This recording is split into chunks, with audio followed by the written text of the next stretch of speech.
Welcome to another episode of the Fighter Mafia here on HangarReady.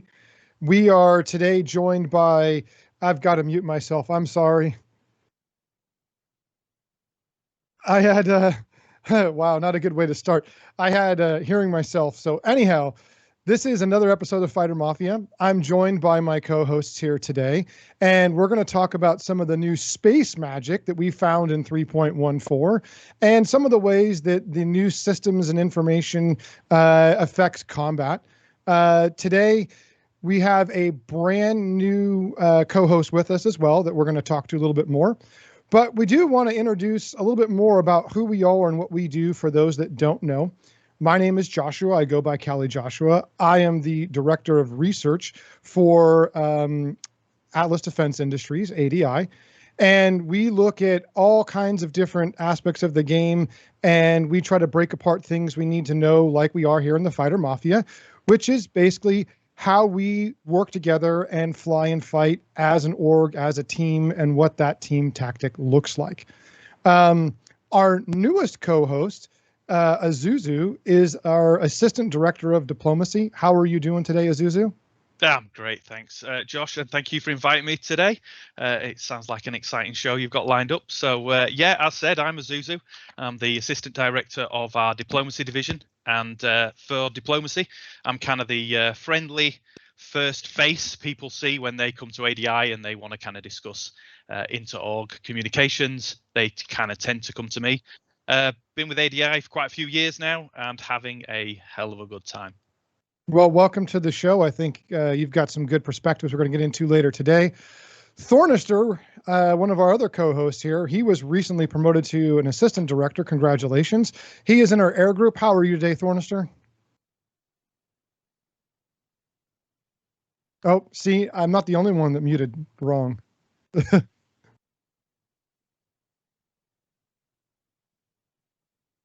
Why don't we try to have him fix that, and then I'll move on to Water Walker really quick. Water Walker is an assistant director also in our air group. How are you doing today? Yeah, I'm doing fine today. So already a bit late here in Europe. Yeah, no worries. I'm glad that you came along and stayed up late with us. We have a lot of our members of the Fighter Mafia or EU. Drake Steele is also a team leader in our air group. How are you doing today, Drake? Oh, I'm doing just fine. Yeah, I'm glad to be here. I've been with ADI for about a year and a half or 2 years, something like that. And yeah, I've been like a TL or staff member for about a year of that. And yeah, I like to help out how I can. I originally joined ADI just because I kind of wanted to, I was kind of new to the whole MMO, like massive multiplayer games, and I really enjoy like sci-fi and space, and especially like space flight type games. So it's ADI seemed like they were a good fit for me. So I wanted to join them, and I've been happy here ever since. Congratulations. I'm going to try to make sure I say this right. It's Sertrius, is that correct? Yeah, it doesn't have a perfect pronunciation. It's a made-up word. Perfect. Oh, my name is Jerzy, by the way. You said Josh, so I'm saying my real name, and I'm not joking. It's a Polish name. Well, I'm from Europe, obviously. And you're a team leader also in our air group. How are you doing? Yeah, I'm doing quite good. Just came back from a family thing. So I'm pumped up, I suppose. Fantastic. And so I am Sertrius. My role is a team leader in the air group, which is under fleet security. I've been in ADI for a couple of years. I keep forgetting how long. And quite a bit of that it was in staff. And for basically the whole time, I was responsible for doing a bi-weekly training exercise. And recently, I suppose I can call it research and development here in the Fighter Mafia, where I try to shoot people that you see here and get shot by them, hopefully more of the former. Well, you've also been really good as a flight lead, and we'll probably talk about that later. But let's not forget, let's check on Thornister. How are you, Thornister? I'm doing fine. You hear me now? Yep, we can hear you good? now. Excellent. Yeah, I'm doing great, apart from a little technical difficulty. So yeah, indeed, I've been recently promoted to assistant director in our group. where I mostly spend my time developing new training programs for our members these last couple of months. And you've been working very hard. It's a very well-earned promotion, so congratulations. Thank you. Now, we can't do this show without a little bit of help. Obviously, we have our ADI crew that helps us with HangarReady. Joni does a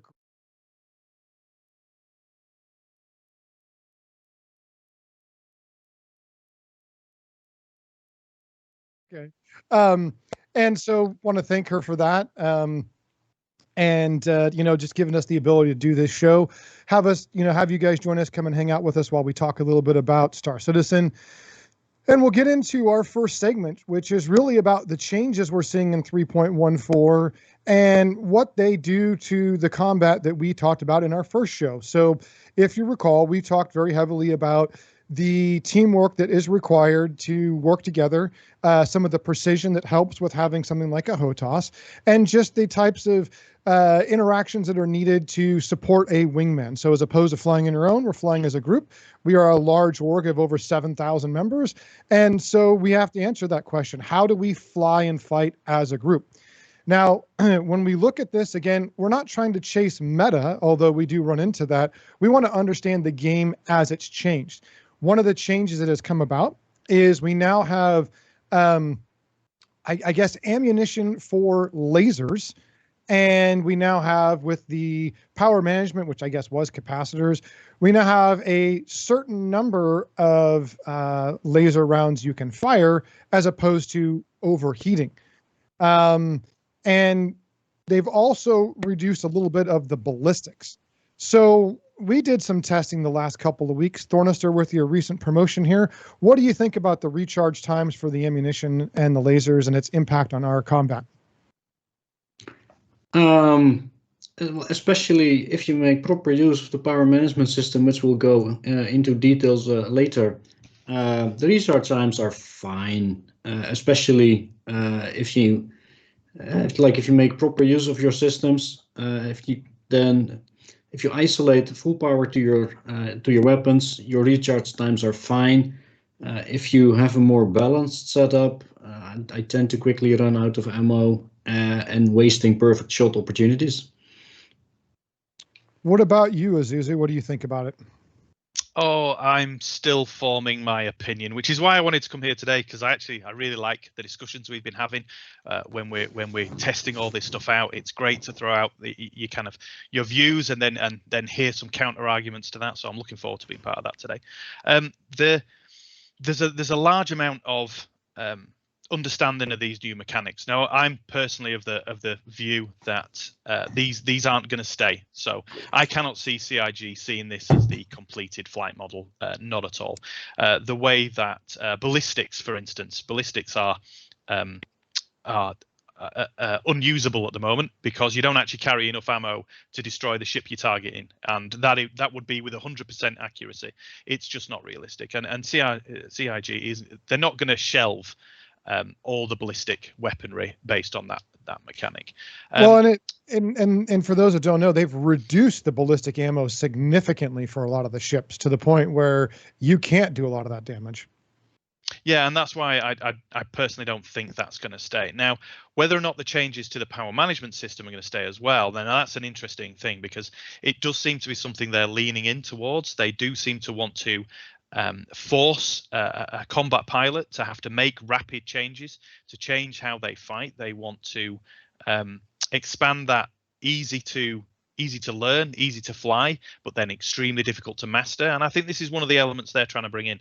They're trying to bring in something that makes those more dedicated pilots maybe have that little bit of an edge, where they can set something up so they can quickly transfer that power around. And it does make a little bit of sense. You get that power into your weapons for the lasers to get those hits on, to increase the amount of shots you can take, but then switch that to recharge your boost. And at the same time, maybe move that again to get your shields, and balancing all of that whilst you're trying to understand the picture of the environment and where your enemies and your friendlies are. That's going to separate some of the the newer players from those that are a bit more dedicated and really putting the time in. So I'm all for it. Answering your original question, I'm actually, I quite like the power management system. I think it brings that little bit of extra, but it also does kind of overwhelm people a little bit. You now have an awful lot more to check. During our testing, the number of times you'd hear someone just slightly under their breath go, hey, "You've no power to your shields." They're slightly just whispering, "You've no power there at all. You need to shove it back." And you go, "Oh yeah, you're right," because you're so focused on something else. Now, actually, I quite like that. It does add that extra level, I think, to awareness of that situation. So, yeah, for now, I'm leaning towards the more on board, but I really don't think this mechanic is going to stay as is. Fair enough. Sartrius, you stepped up in a really big way trying to lead our flights. Did you find the ammo recharging or the ballistic ammo to be of a different challenge? What was your opinion doing that? Ballistic weapons definitely were a new challenge. I was mostly doing my thing while others were attacking, and we ended the fight prematurely because my teammates ran out of ammo.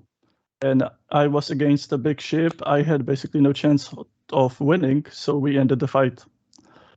And that, yes, as Azuzu said, ballistics are borderline useless at the moment. We then tested where I emptied all my clips into the ship, and it was barely enough to kill it with 100% accuracy. When it comes to lasers, I am quite happy with those.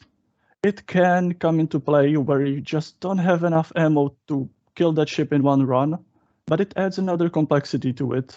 And it kind of makes sense from a technical standpoint as an in-game, in-lore setup. So I'm happy with the lasers. Ballistics, very bad. Okay. Thornister, what was your opinion on how the lasers and the new ammo worked for our testing as a group?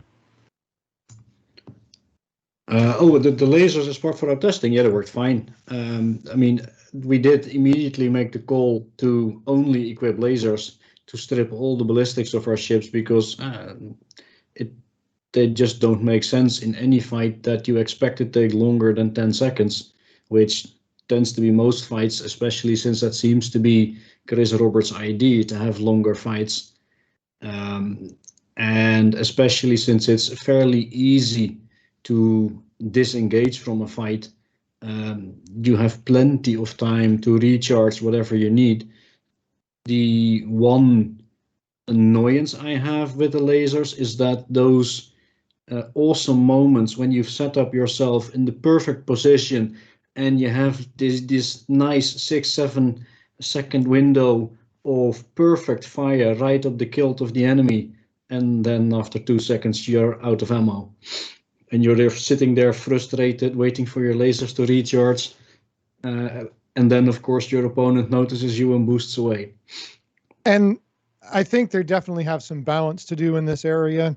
I'd look forward to see some changes. Drake Steele, what was your opinion of the lasers and ballistics? Well, lasers have changed a lot, obviously. They're kind of like, in my opinion, they're kind of the meta right now just because they don't have to worry about ammo, running out of ammo for them. But yeah, you do have to manage your power triangle to make sure that you kind of balance like your shields and energy, and like when you're getting shot, knowing when to break off and put energy to shields. So you have to kind of learn how to use the power management system for that. With ballistics, yeah, they need to add more ammo or something because yeah, they just don't seem to have much use. The only thing I can really think of is like doing like maybe like a mixed loadout. Like if you have like say you have a Gladius with like 3 guns and you can take out one of the lasers and add a ballistic, then your 2 remaining laser guns will have a larger energy clip so they can fire for longer. And then that way if you have like a really good dead on target and you know you can hit, you can unload ballistic ammo even though you're out of your energy clip, you know. So it kind of gives you like a secondary gun, but you can't rely on it really. That's the main differences. Yeah, and I understand the interaction of the power management. We're going to talk about that a little bit more. I get that going towards your shields and towards your ammo for storage. So it makes sense to me gameplay wise. I do feel like there's some balancing that needs to go on. Speaking of shields, Water Walker, they changed the shields quite a bit. What did you think about the new shields, especially the bubble shields for the stuff we're doing working together? Yeah, so the changes to the in this shield technology a bit complicated now, or a lot of different what we had in the previous patch, as you only have one shield now, and you cannot do anything on changing the power to different phases on your shield or hardening the shield. It's only one bubble, and complete bubble is going down when you're penetrated by some lasers. And you need to wait until everything's recharged and rejoin a fight. So that's a bit complicated, and I hope they will change it a bit more or get more gameplay into it. Because at the moment you're mostly switching from power to shields, power to weapons, power to shield, power to weapons, go defensive, attacking again. Yeah, it's quite annoying. Maybe with the new shield emitter technology, which is coming in some of the future patches, could be interesting more even with the ballistics. If you try to hit the shield emitter to completely knock out the shields, that could be an interesting gameplay. But yeah, until then, yeah, it's not Zuzu, that good. you joined us again after some time away. What did you think about the shields for the combat we were doing? Yeah, I know that they've changed the number of shields some ships have, and they're kind of balancing that out. And I know a lot of it's around the recharge rates for that shield, knowing how long you have when you can sustain fire and how long you've got before you can kind of boost away or kind of disengage. At the moment, that's quite limited, and I think that's by design. I think a lot of that is around the lighter ships being more vulnerable, as I personally feel they should be. But for now, the changes seem to be kind of working. That my particular favorite is the fact that I'm no longer getting that stray bullet that seems to come through my shields, through the cockpit, and kill me. And that was the most frustrating thing ever, when you feel like I've got this fight, I've got the right angle, I've got the better of them, I'm going to get that kill, and all of a sudden that stray bullet just seems to come through and your character's dead and you're respawning. There was nothing more frustrating. So I was really pleased to see that hasn't happened to me, and I hope it's not happened to anyone else in quite some time. That seems to be a bug that has been squashed for now. Yeah, I think they had mentioned removing the shield holes, so we'll take that as a win. Yep, and I think that really does help, certainly in our testing as well as the gameplay itself. Sartrius, what did you think about the new shields? I almost reserve my judgment since the shields are not balanced whatsoever. Also, the size 1, 2, 3 shields have the same health pool, and there will need to be a lot of work done to make it reasonable. The bubble shield I am happy with. I felt that the division into 4 phases was making, for example, missiles were far more powerful than they should have been, so I suppose. And also they removed some management. They added the power triangle, but they also removed the hardening, putting more power to front shields and so on. And I was never really on board with those things, so I am pretty happy about that. And the fast recharge, when you put all power to shields, it can be used to great effect by very good pilots. In my fights in Arena Commander 1v1, pilots were able to recharge their shields even when I was trying to actively shoot them. So if you know how, you can use it to great effect. But it also leads to the fighting style where you shoot a bit, your shields go down, you run, your shields regen, you come back, and so on and so forth, and fights can last forever. So it can be good and bad. As I said, I don't have a firm opinion on it quite yet because it's not balanced. Yeah, for sure. And, again, with the ammo lasers and whatever, I think there's a few things that need to balance. I do think it's one of those things that as a pilot, you have to have a bucket big enough to manage that with all your other resources. Drake, did you find managing your power to be any more of a challenge than before when we were doing combat? Oh yeah, power management. Yeah, it's different. Yeah, as far as the power triangle, just having to get used to switching it. Like usually go in with most of my power to weapons, use them until I run out of my energy clip. Check my shields. If my shields are down, then you have to run away and switch your power management over to shields. So it kind of forces me to rebind all those controls so I can take care of stuff like that. But yeah, it's just kind of a new like rock paper scissors mechanic that the game has sort of added in. Yeah, I really don't have a super big opinion because I only flew as a turret gunner, which was the first time I did that. If we get some time, we'll talk about that today. But I do wonder what it's like. Thornister, what was your experience with the new shields? I tend to agree with Sartrias. They are, as stated by CIG, that at this point in time, not balanced at all. The fact that the smaller ships have bubble shields now instead of the faceted shields is a big improvement.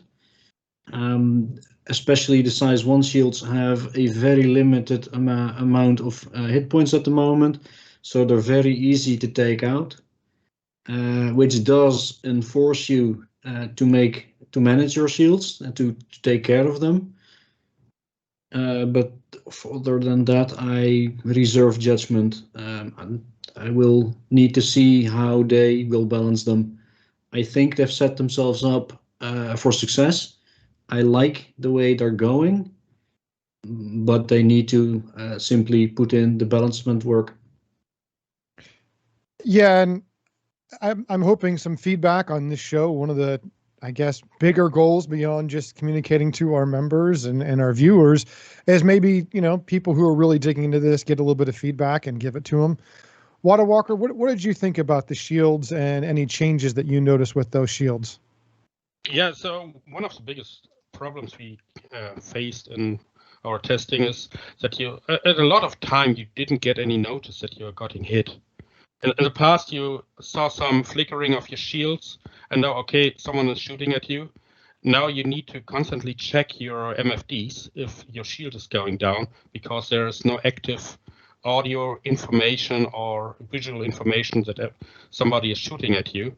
And this could be a big problem in a fight, because you don't notice if someone is behind you and shooting in your back.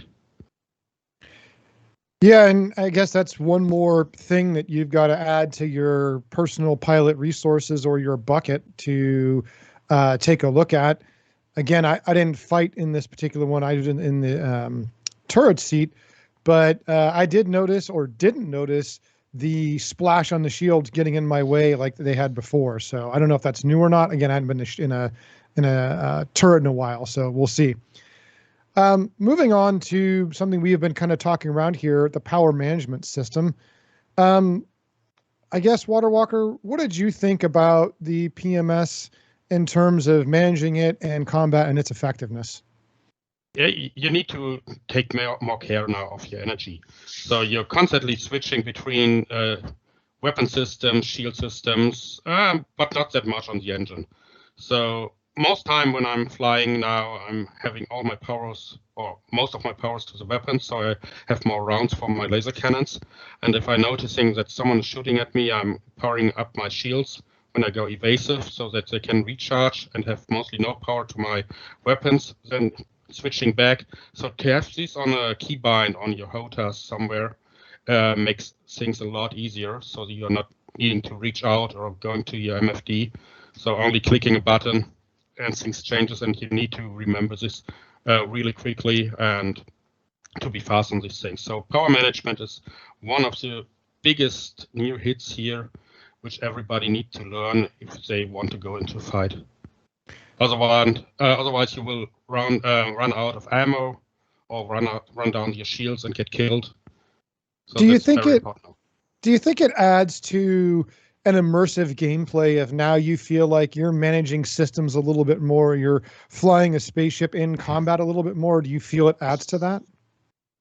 I think it's the first step in this direction. So I hope they will add some more things, even for bigger ships, so that an actual engineer gets something to do on the bigger ships. For the small ships, it could be complicated because the pilot needs to manage everything. So some automation or space magic stuff is okay here, so that we are not going to do too much, because it's still a space sim and not a realistic sim, and we have so much simulation already in some other parts like drinking, eating, and this stuff. So adding there too much could be a game killer. Drake, what did you think about the power management system and its immersive level or usefulness in combat? Well, it was definitely something to get used to because, originally we had like we could harden our shields, but now they've kind of gotten rid of that, of hardening and like strengthening shields and things like that. So I end up using like those controls for now power management. So it kind of just, I have to learn a new set of binds, key binds for it basically. And it's difficult because I kind of got used to flying like Gladius and fighters and stuff, but now I have to kind of remember to switch power to weapons when I'm attacking or shields when I'm going defensive, things like that. So it's kind of like adds a little bit more simulation, as Water said. And of course, I'm sure that they're kind of like they're working on getting the stuff, the way they want it. So things will change in the future. But it's kind of fun right now. I'm just kind of getting used to it right now. Well, I have a little twist that I want to ask the group here. So it makes sense to me to have a power management system where if you use ballistics, maybe your trade-off is that you can add more power to your shields, obviously because you need to add power to your weapons. But adding more power to engines makes no sense to me. If you're burning fuel, you're burning fuel. So what does an engine use for more power? Is it that it needs the engine control unit has more power? I feel like it's kind of immersion breaking and maybe space magic that your power just poof goes to the engines that are burning fuel and not power. It would make more sense to me if like your engine's overheated and you had to push power to your coolers or engine coolers, then that would make sense to me. So I think there's a little wrinkle or layer that we could add into there. What do you think about that, Thornister? Well, I think that you misunderstood what happened in the last 1,000 years of engineering, and your ships are hybrids like the Toyota Prius. It's actually running on an electric engine, and the hydrogen plant is just providing the electricity. So your power management system does allow you a boost. Got it. Thank you for bringing me up to speed on the last 1,000 years in just a few seconds. My brain is now rewired. I take back everything I said. But no, supercharger. Yeah, supercharger. What did you think about that, Sartrius? There are sci-fi explanations I could come up with, like ion engines where they actually use electricity or more electricity to the pumps, pumping the fuel to the engines. But really, I don't think I feel the need to think about it. It's a video game. Every video game with spaceships usually has more power to thrusters, to engines. So it doesn't really bother me. So you're willing to suspend your disbelief in order to enjoy the game? Yes, and as I said, I'm used to it from other games, so... Yeah, no worries. I'm with you. Well, moving on, there was some flight model changes. And again, I didn't get to fly, but Azuzu, what did you think of the flight model changes and what kind of areas were affected? So yeah, flight model changes. They've been really impactful actually on this patch. Now, for me, the golden age of flight was the 2.6 patches that seem to be just perfect. Now that's because I'm a dual stick pilot, so I use a lot of strafe. I don't believe in flying. We curse that here. Well, we can curse away, but I do use it, and you murder me for it. So the fact is, you put me in situations where I am always outnumbered. I don't think I've ever been on. It's always been 2, 3, or 4v1. That's my role. Ever want you in an equal position. We don't want any of our enemies in an equal position. We want to fight lopsided battles where you get obliterated. It's fun for us. It's good for us. There's a lot of reasons. So yes, I will take me being the position of enemy as a compliment. So the changes have been really impactful on Strafe. That's been slowed down a lot, and that's actually caused a lot of people to really readjust how they fly. Now there are calls that dual sticks kind of over, and that's not really working. But actually, the elite pilots in the game, that's not how they're responding. So they're kind of doubling down on those strafe mechanics, which means they're upping the speed. So they're way outside of SCM speeds. They're well in top of the red, and they are using their power management system more in weapons and engines, to use the boost, to use the space brake, and to get as much velocity into the strafe as they possibly can. So that's meant it's quite different. It feels slightly different. Some of the ships do feel a lot slower. They're not as responsive, and I think a lot of that is around the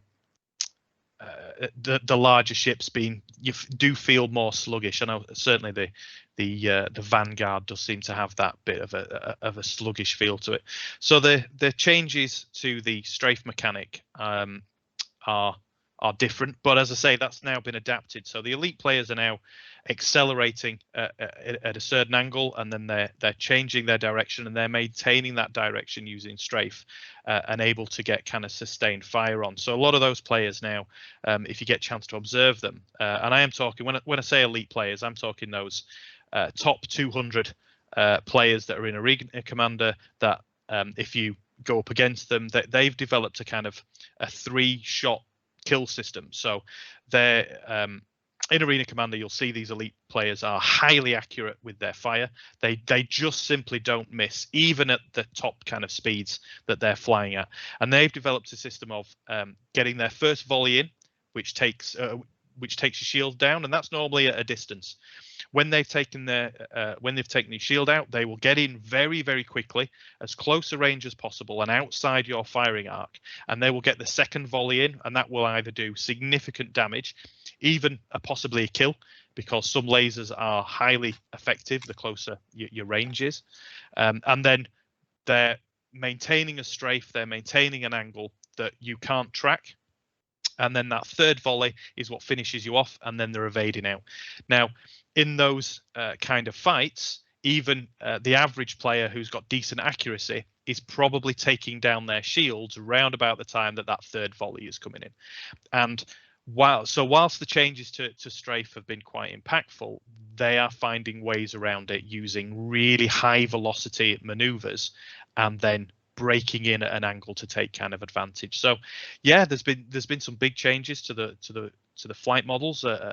Ships certainly feel different, but really it's not affecting people that much. It's just that extra bit of time and dedication people are putting in to find ways around to keep their advantages in the way that they fly. So we're not seeing the over SCM inaccuracy with weapons that we saw in the previous build.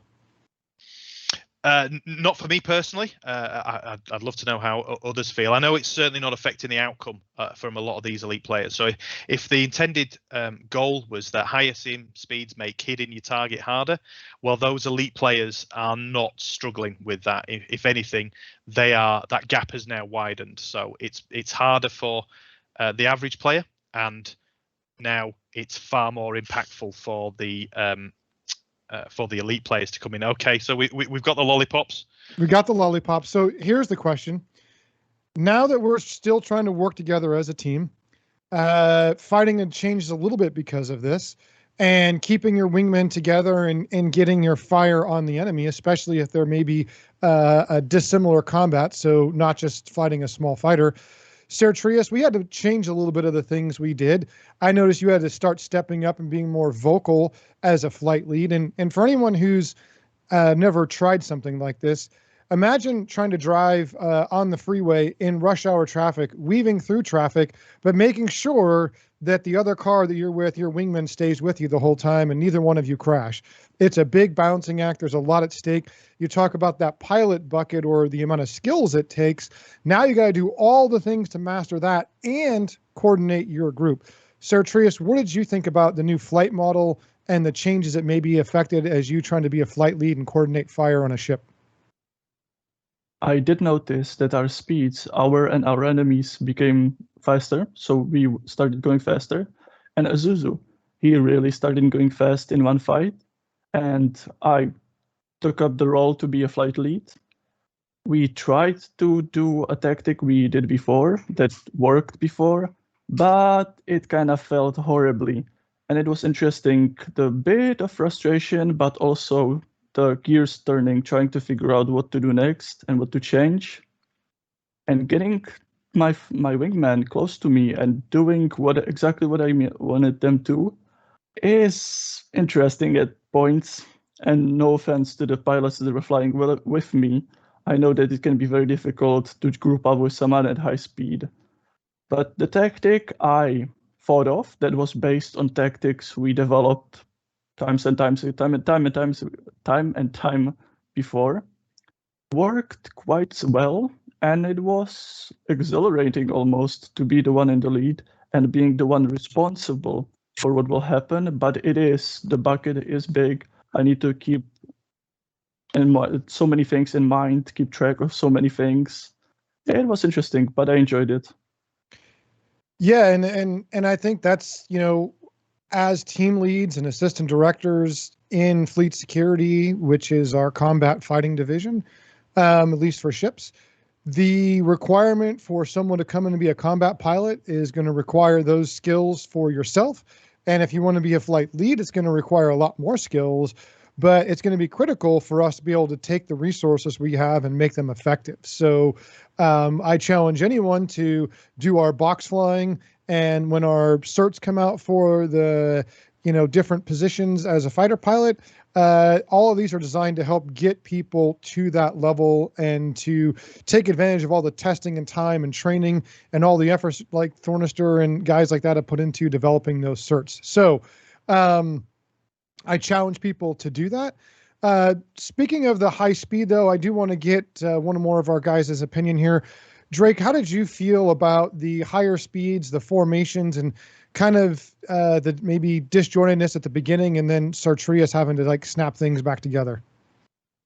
Yeah, I do notice that we have been flying at higher speeds, and just trying to stay in a relatively close formation, so we're not getting too far apart when we're doing combat runs. It can kind of become a challenge. The targeting at high speeds seems to be about the same as low speeds. It's just your pips are moving much faster, so it's a little bit harder. And also just the fact that you have to worry about ammo drain and running out of ammo when you really need it, because it's so hard to hit at high speeds like that, can kind of be a challenge. I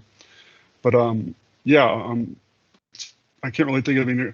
Well, I was going to also mention that as far as the flight dynamics go, flight model, I also noticed that medium ships like the Vanguard seems to be more sluggish now compared to what it used to be. I don't know if the rates have changed, but it seemed like it had a harder time adjusting speed and angle, and just getting time on target was. It seemed like it was much harder.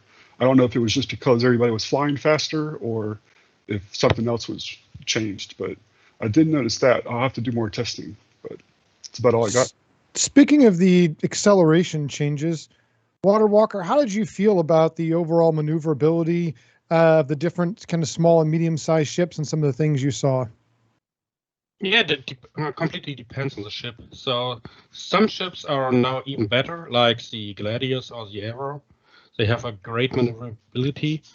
Some ships get a bit more buffed, like the Saber or the Vanguard. So the Vanguard is now a heavy tank flying around.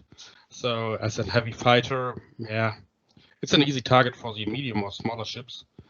And this is all counting a lot on the speeds and speed changes.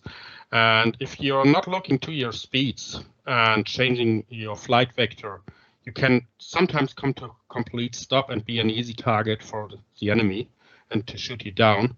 So what Suzu said with the 2 rounds, yeah, that's even get worse if you're doing a too hard turn, that you're stopping, be an easy target, and you will be shut down without even noticing it.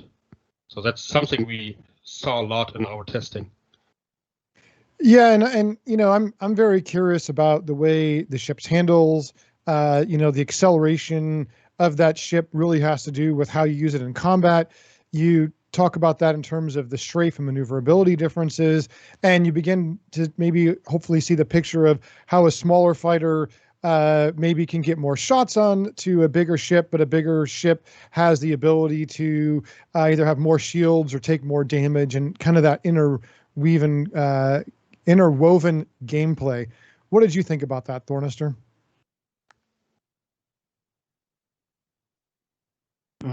Sorry, I missed the question. Oh, just what do you think about the strafe and acceleration changes that we're seeing in terms of combat and your experience with adapting to them? Oh yeah, sure. So dodging fire became a little harder. Before you could add a lot of strafe to your maneuverability and thus get a rather erratic flight vector going, which made it pretty hard for the opponent to shoot you. And now that the direct strafing power of your ships has decreased quite a bit, I find that I need to figure out different ways to fly evasive patterns, to fly in a unpredictable manner.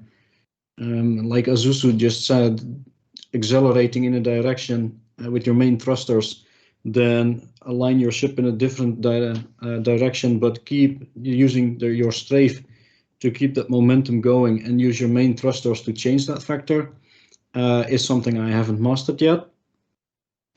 We did some testing where I flew way out of the boundaries we've set, trying to be evasive. Being evasive worked, I survived, but if it was a hard boundary, I would have crashed horribly. Well, and I guess I'm curious too, because we've been very focused on trying to develop tactics that aren't meta-based, things that will survive through different changes. But of course, if they change the way the ships fly in the model, we're going to have to make sure that our flying is adjusted and there's going to be some changes. I did notice sometimes some of us got more out of speed than others and different things, but I think that all comes back in when you just kind of learn that mechanic. Moving on to some of the other changes here that I think are pretty significant. I want to talk about the new HUD, in particular, the compass rose and the pitch ladder. It's my understanding, and maybe somebody sees this different, but it seems like the compass rose and pitch ladder are not very useful in ship combat in space versus atmosphere. And let me explain what I mean by that. If you're flying with a group, and you kind of get mixed up, because in space, what we do notice is if you have one person you're fighting and a few wingmen, you can get mixed up a little bit and you got to reform. So if you wanted to call north or 360 and say, hey, let's all go this direction and go, we really can't do that. And that's because the pitch ladder doesn't have a galactic plane reference, as I understand it. And so while it's a good step to have that, we need some capabilities out of it for basic comms. Sir Trias, being again flight lead, what would you think if you could call it a direction for your guys to go and they would know roughly where you were? Would that be useful to you?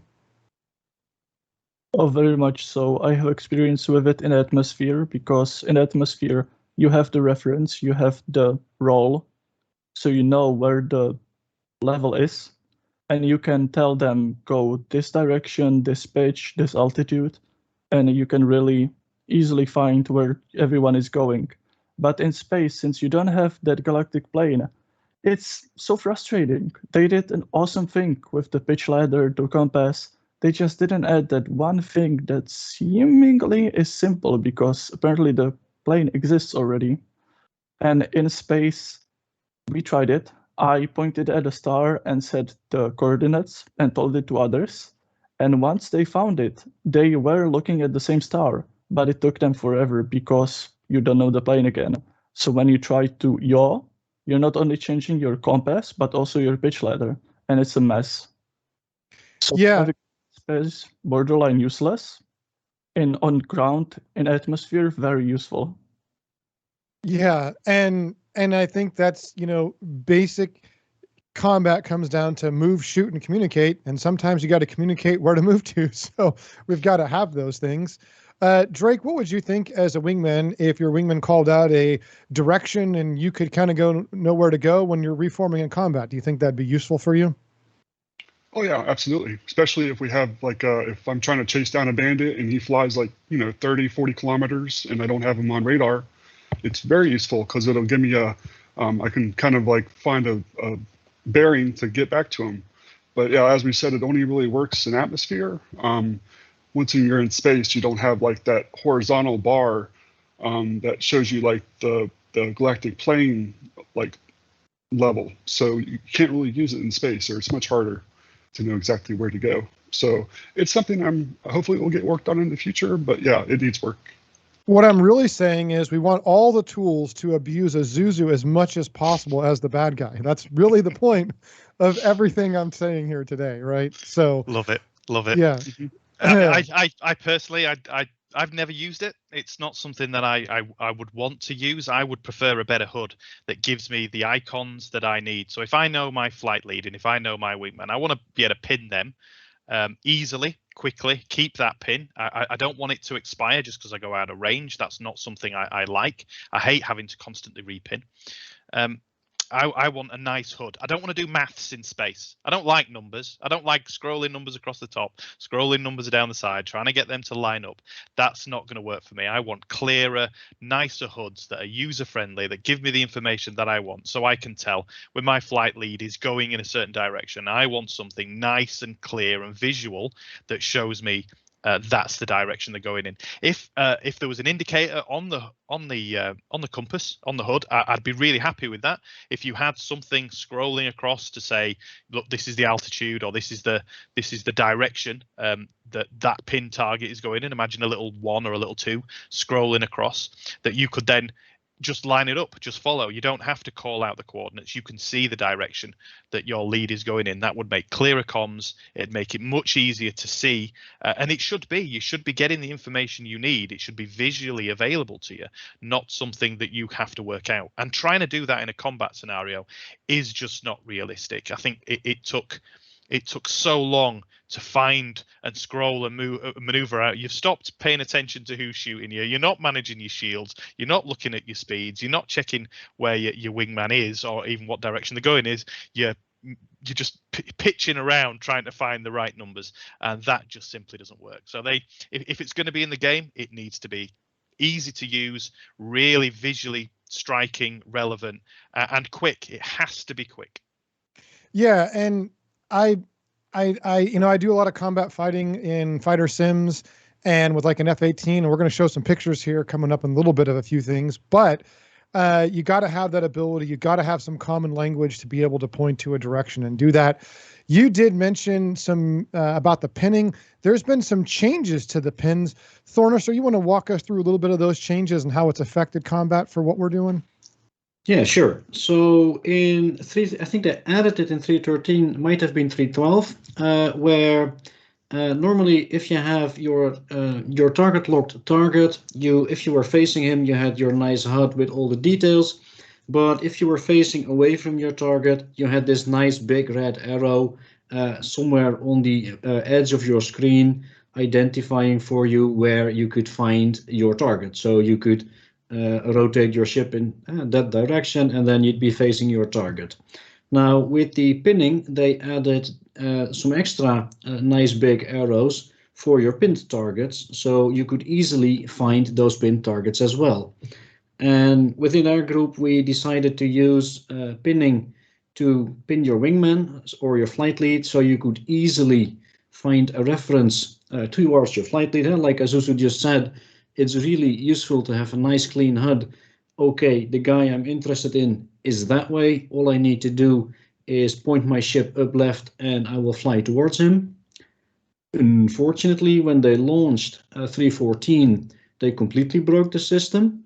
You did not have that big pointy arrow for anything, neither for your locked target nor for your pinned targets. In one of those really early hotfix patches they did, at least they brought it back for your target lock target. So the guy you're shooting at, you could find him. But unfortunately, you still cannot find your pinned targets back, which, like in the current running Xenothreat mission, where there are lots and lots and lots of friendly blue tiny dots around you, it would be so nice to have that big arrow indicating, oh, my pinned target, my wingman, my flight lead is that away. Yeah, you don't know who is who in that zoo, and you don't know who to shoot at or not, exactly. Right? Yeah. So I think the flight leads and the flight members would enjoy that a lot.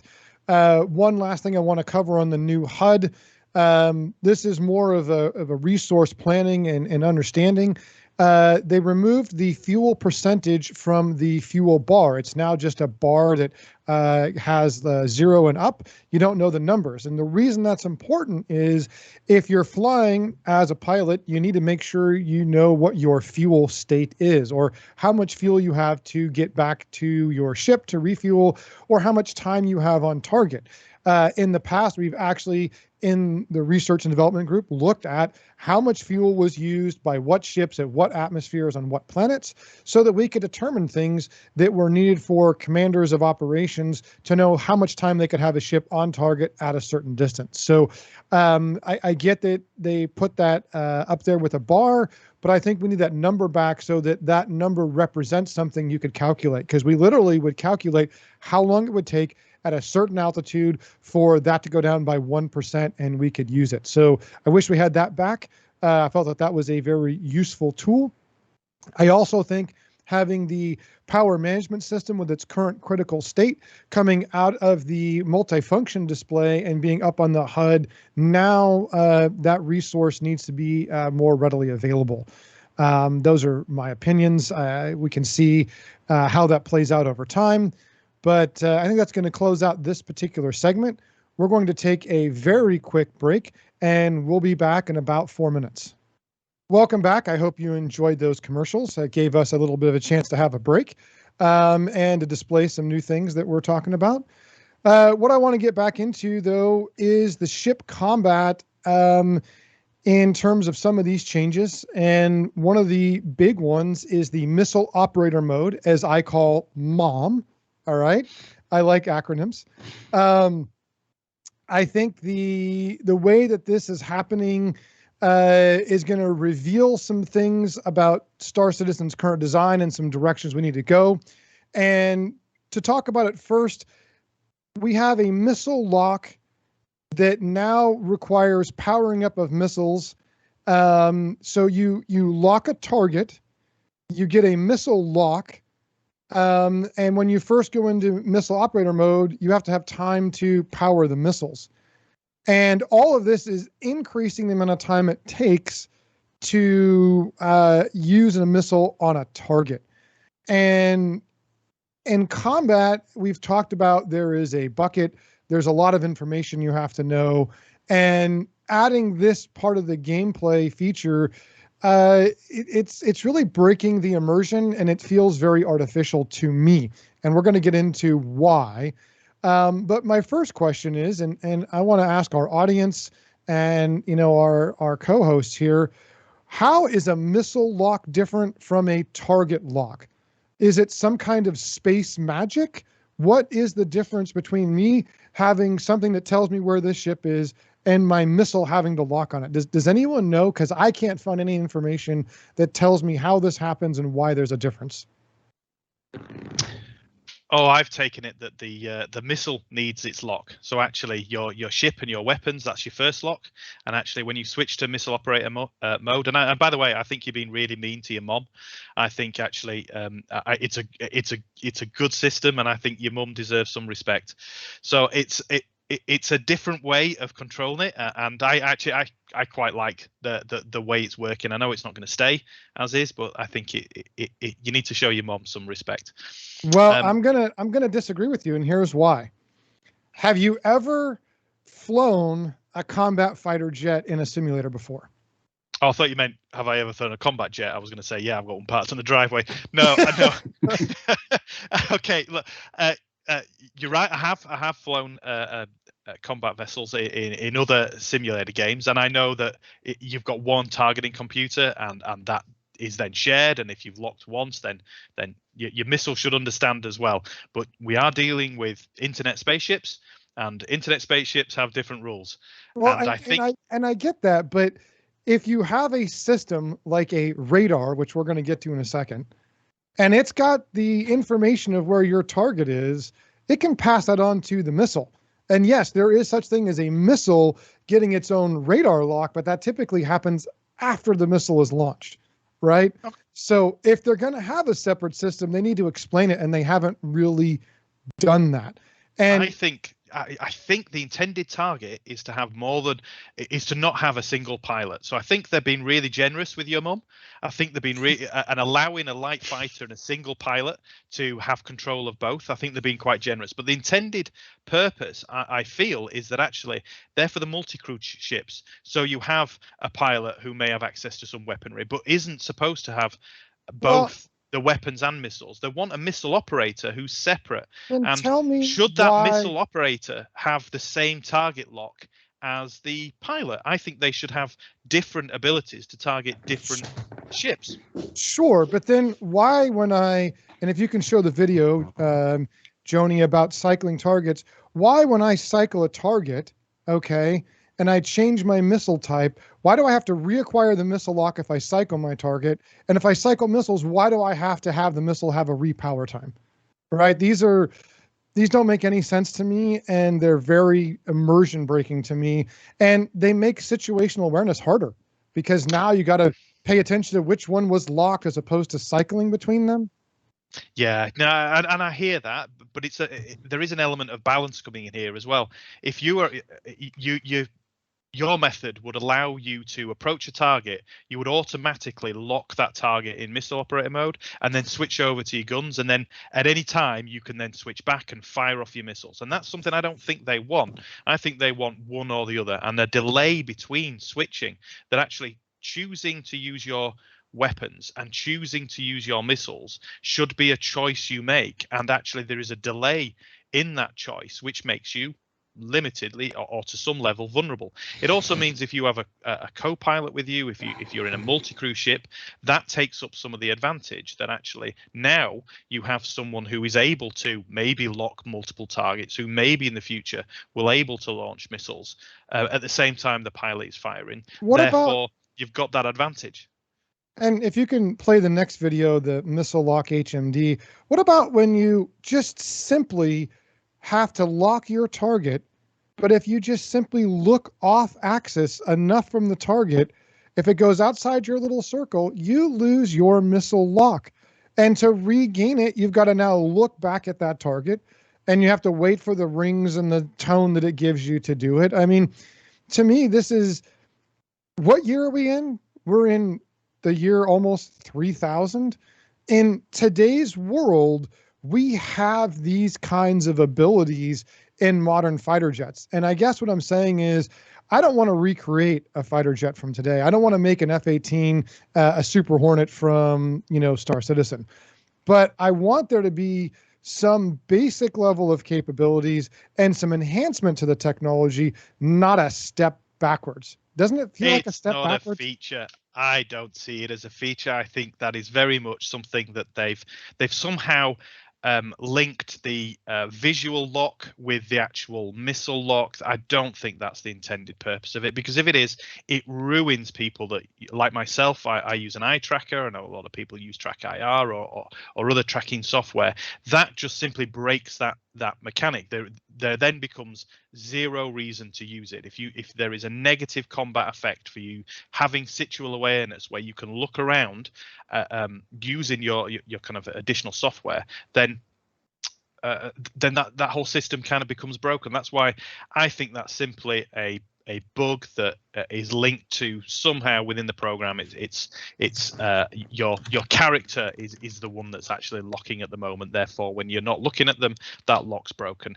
That must change for every reason that you've said. It makes no sense to be as is. I think that's definitely a bug, not a feature.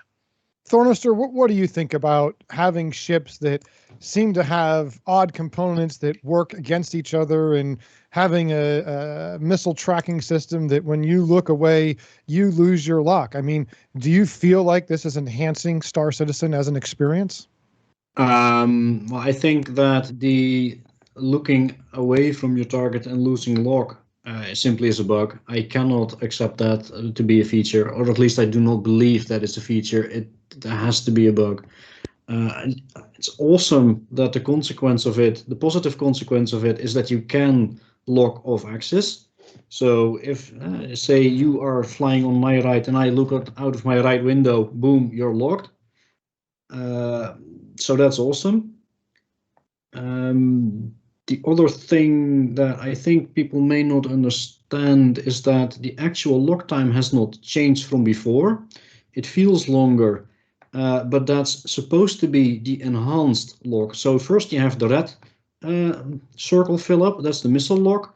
And at that point you can fire your missile to a locked target, and then it will lock up the green circle, which is supposed to be the enhanced lock that will give you better accuracy. Unfortunately, it doesn't work at all. Missiles are completely bogus at the moment. Yeah, and other than that, the missile operator mode in itself, yeah, like Azuzu said, it's clear that it's designed as a multiplayer feature. Unfortunately, from our testing, co-pilots cannot use it at the moment, which again has to be a bug, so I don't want to go into that too deeply. But for the single-seater players, missiles are right now something I tend to not even bother with. Well, let's take a quick look at the Cycle Hostiles video here.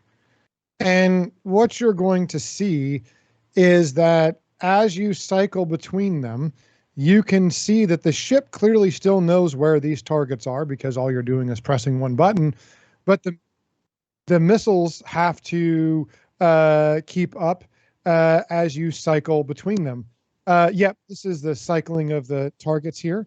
And so clearly there is some system on the ship that we don't know, right? And if we go to the next video, the Star Citizen HUD video, what you're going to see is that you have information about the ship you have locked on the left MFD of this image. And as my spaceship rotates around, it's clearly showing different angles and images and information about that particular ship. So where do we get it from? Where do we get these display information? Where do we get our radar locks? Where do the missiles get their locks? And what I'm saying is I think that the root cause of some of the issues we're talking about, like the mom mode off when you look off doesn't keep a lock, is because they don't have a foundation of a system. We have shield components, we have cooler components, we have all these different things, but we do not have an actual system. We have space magic is what we have to get the information, apparently. Now, when you have space magic and you don't have a system foundation, you can add a feature like missile operator mode, and you just, you look at it and it locks and then it goes away because there's no understanding of how the system works.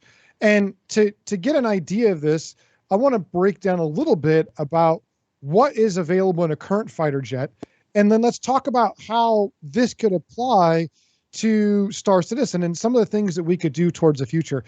Joni, could you show the F-18 radar image, please?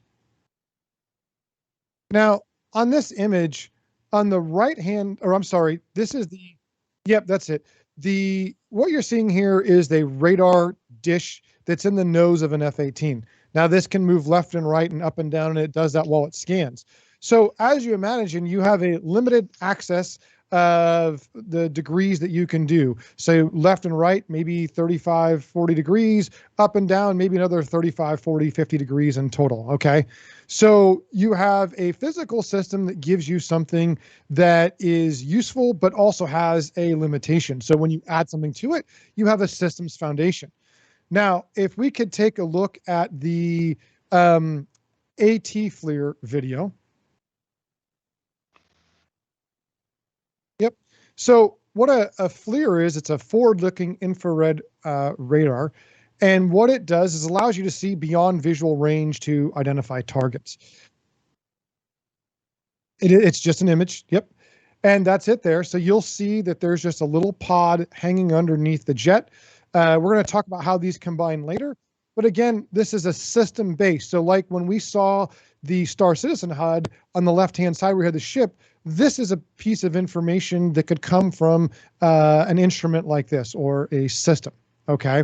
So what would it do for us if we had some systems like this known in the game? Well, it gives us a known capability to build on. It gives us gameplay tactics to understand and exploit. If you have a ship that has a wider radar range and you can be a little bit more offset and get outside of their radar range, then you have a sensor battle and you have a engagement that isn't just a World War II dogfight. Now, I know that that's what they want, but when we add things without some baseline, we don't get a rational capability in my mind. And that's what we're lacking in terms of these current systems for 3.14. So let's take this to, let's go to the DCS Cycling Targets. And again, this is a radar-based function on a F-18 that's, early 2000s. And what you'll see is that I can cycle between my targets. My missile lock is maintained.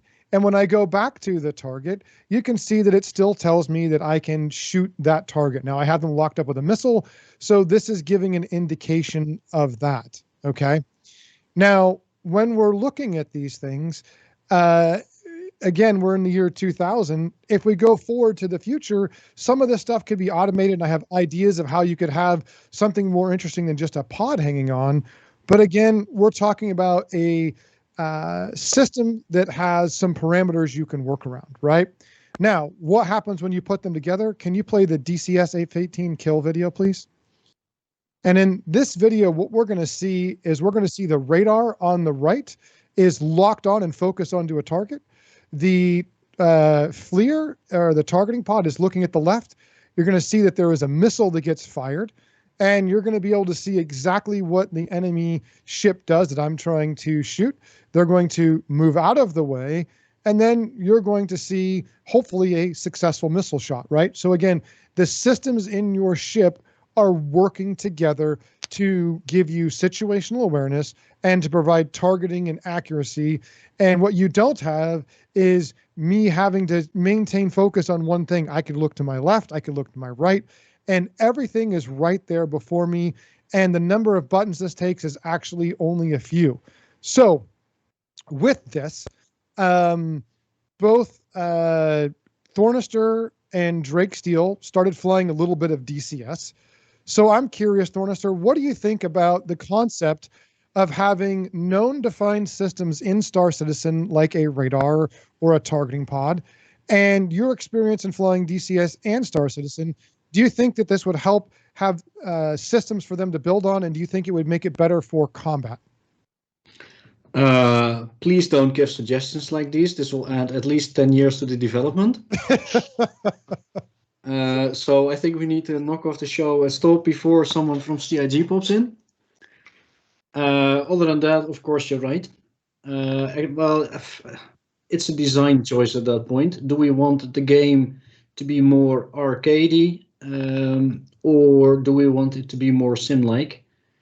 It seems that for large parts they want the game to be more sim-like, which would suggest that we should have actual systems that we could indeed abuse by tactics, or they could add specific jamming systems or something, which could lead to interesting tactics. I could see it go either way. For me personally, I'd love it. I'd like the complexity you're showing me in DCS.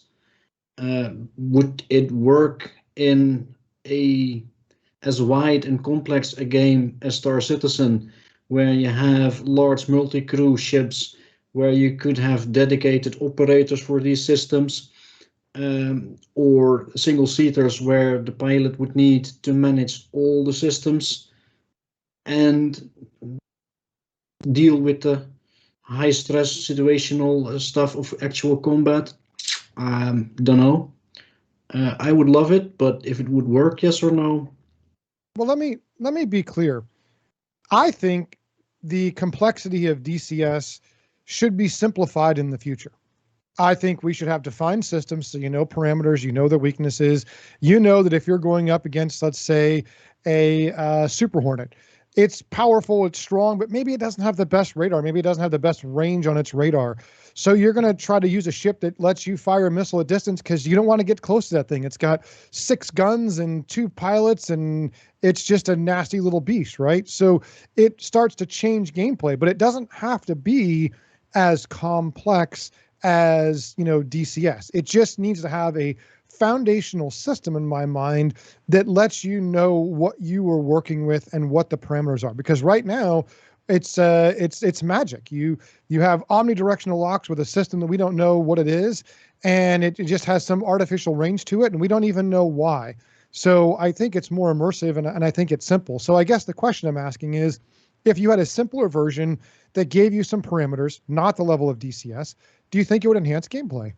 Oh, absolutely. And regarding your comment on systems we don't know how they work, I think CIG needs to write more of those design documents.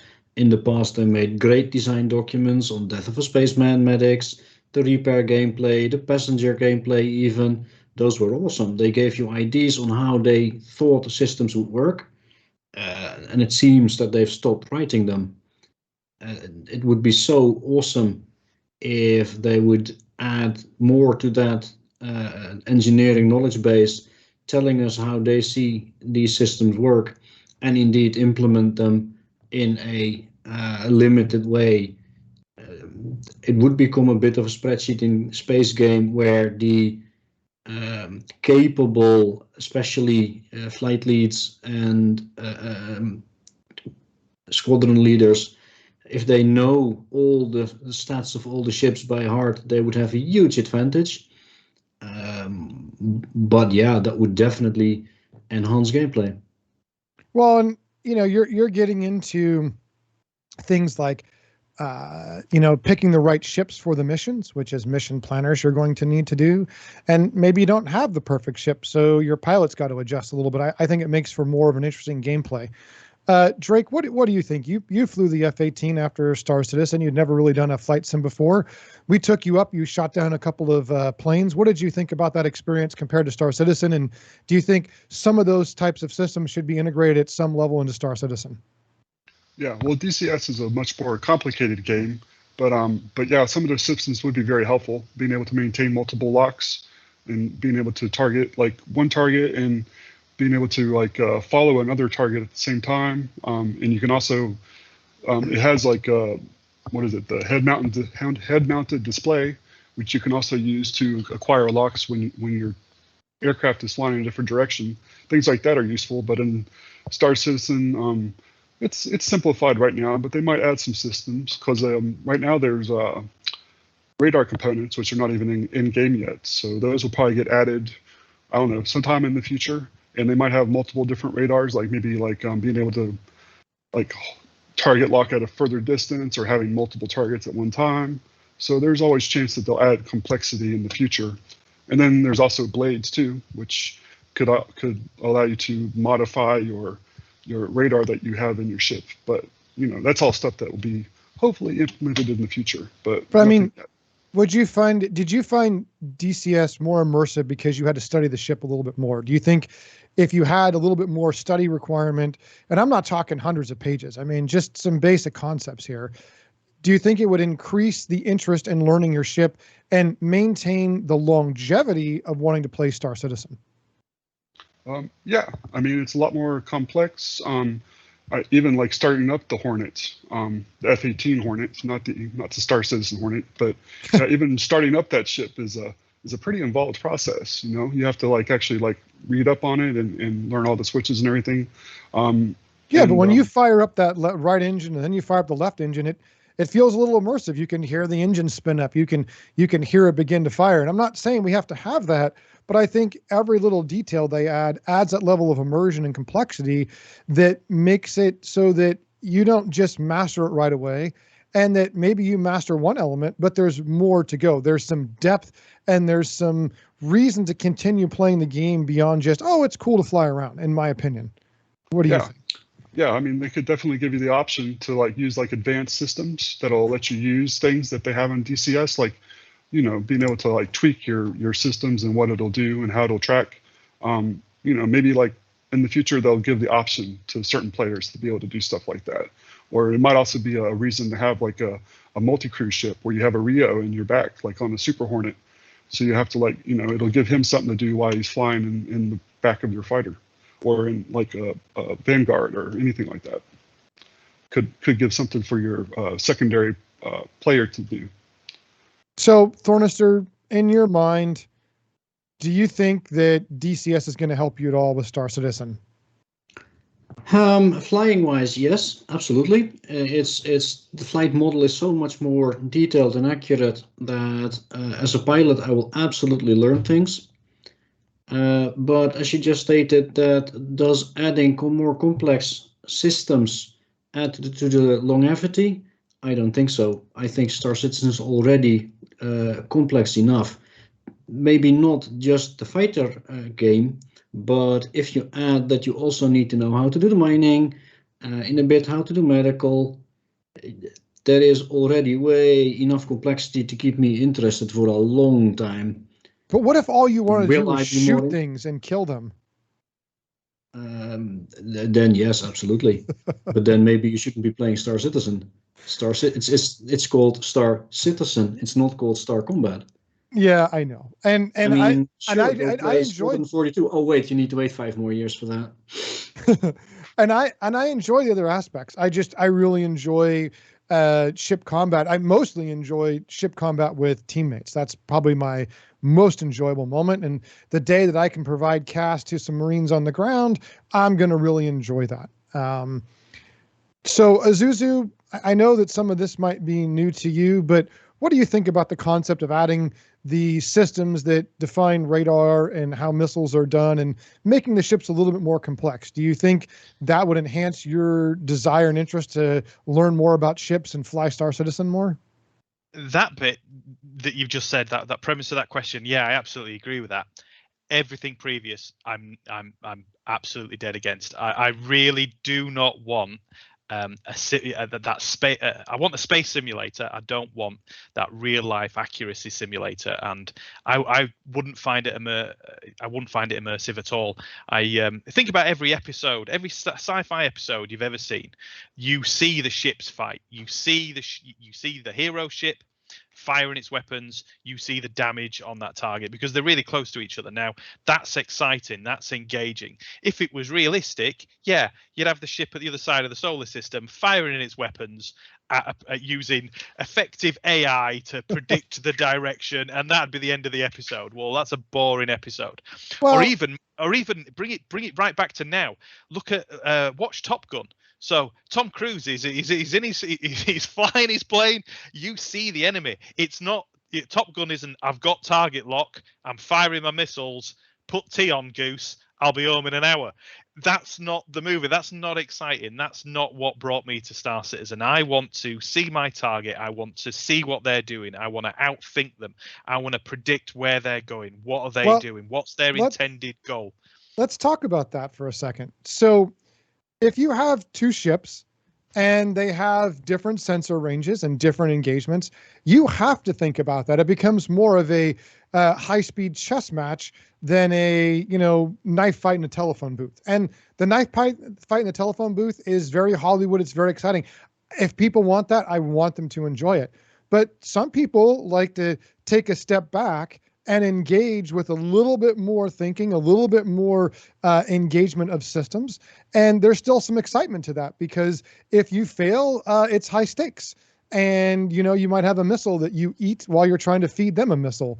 So, I mean, do you think there could be an aspect of gameplay that isn't just socking it in your face, that maybe is more sensor-based battles and maneuvering and engaging that you could enjoy?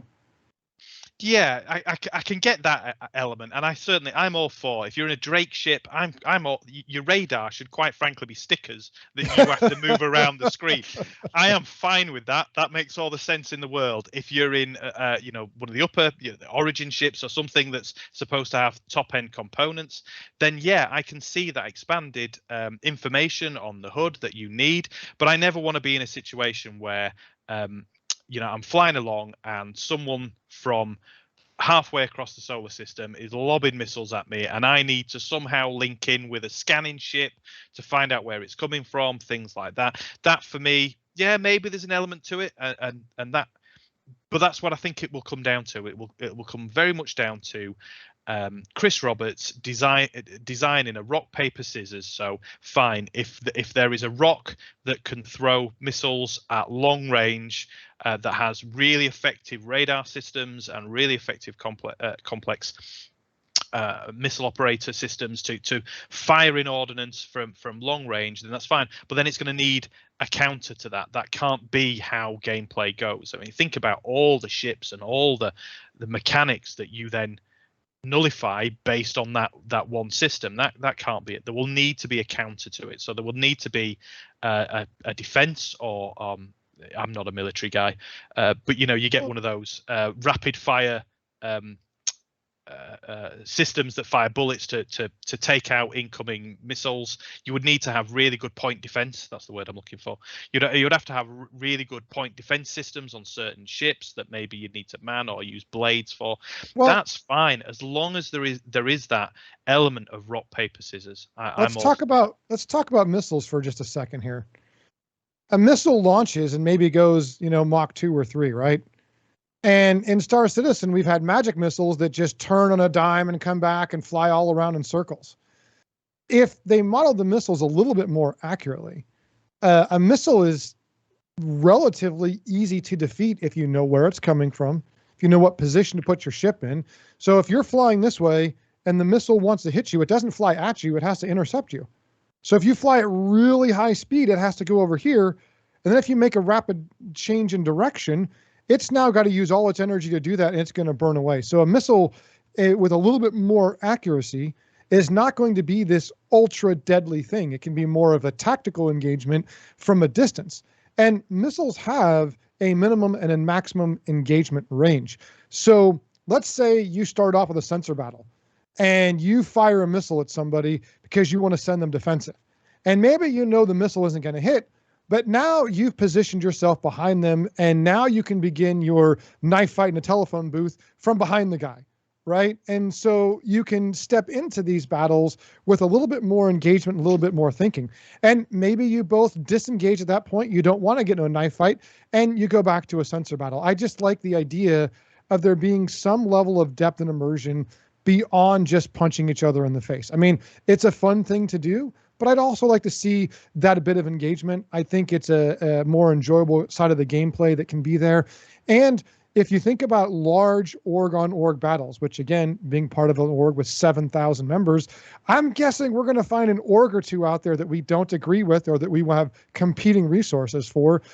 I don't know how they're going to mechanically get 4,000 people into one small server or multiple shards of a server and not have issues. So I think it helps to separate things a little bit. Sir Trias, what do you think about all this? I have two things for that. One, beyond visual range, the sensor battle, it is possible. I have seen eclipses being completely stealth, undetectable unless you scan for them specifically in the right direction, and they could lob missiles at ships from very far away. So it kinda is in a game. Problem with any of fight like that is, that's the second thing, that countermeasures are very, very powerful. I don't feel threatened by missiles whatsoever, be it from short range, long range. I just strafe to a side, fire a decoy, and don't worry about it. So there would have to be some big changes to chaff. Is it noise and decoy and missiles? Decoy noise, yeah. Yes, to make that viable.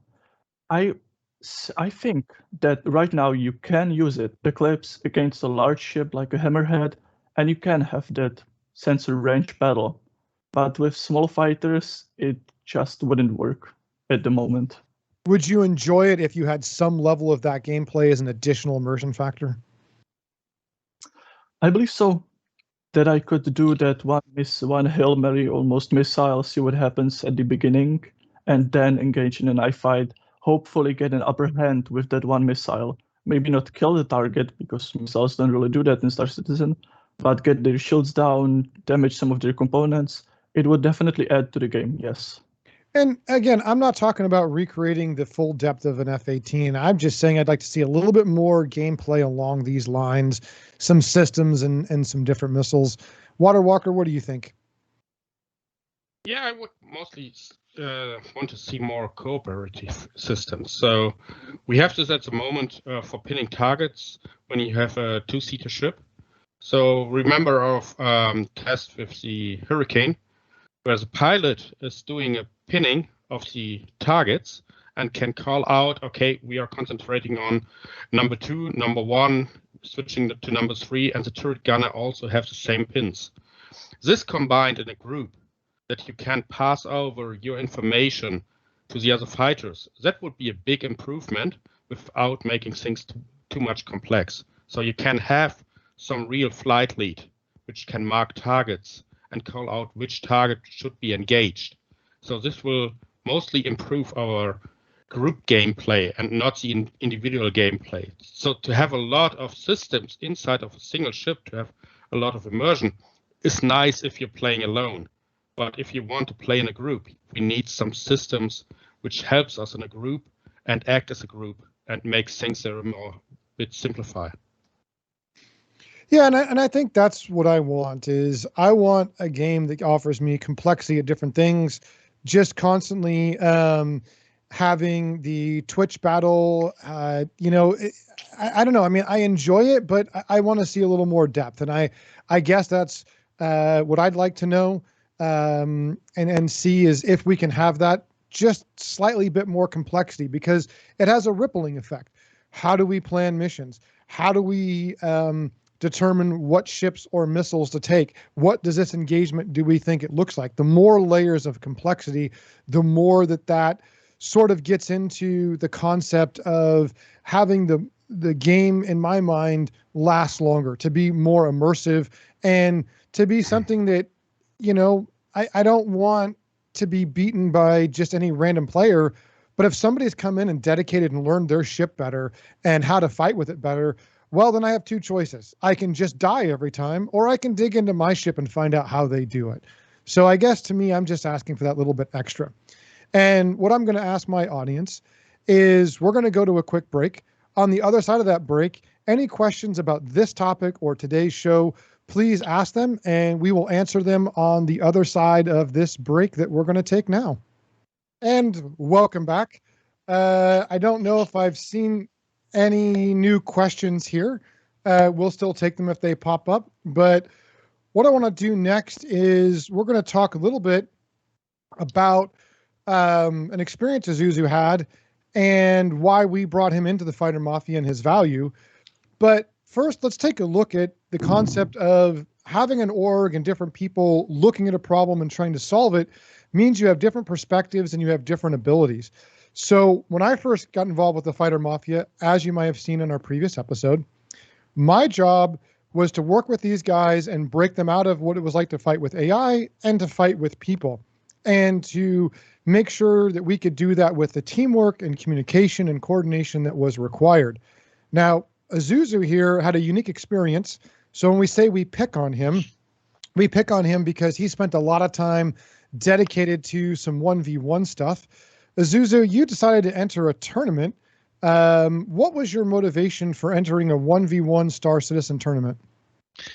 Well, every year up until recently, for obvious reasons, BritainCon ran a kind of tournament with some of the devs and support crew that ran a tournament for those that attended, and there were some great prizes. And actually, I thought, yeah, so you did it for money.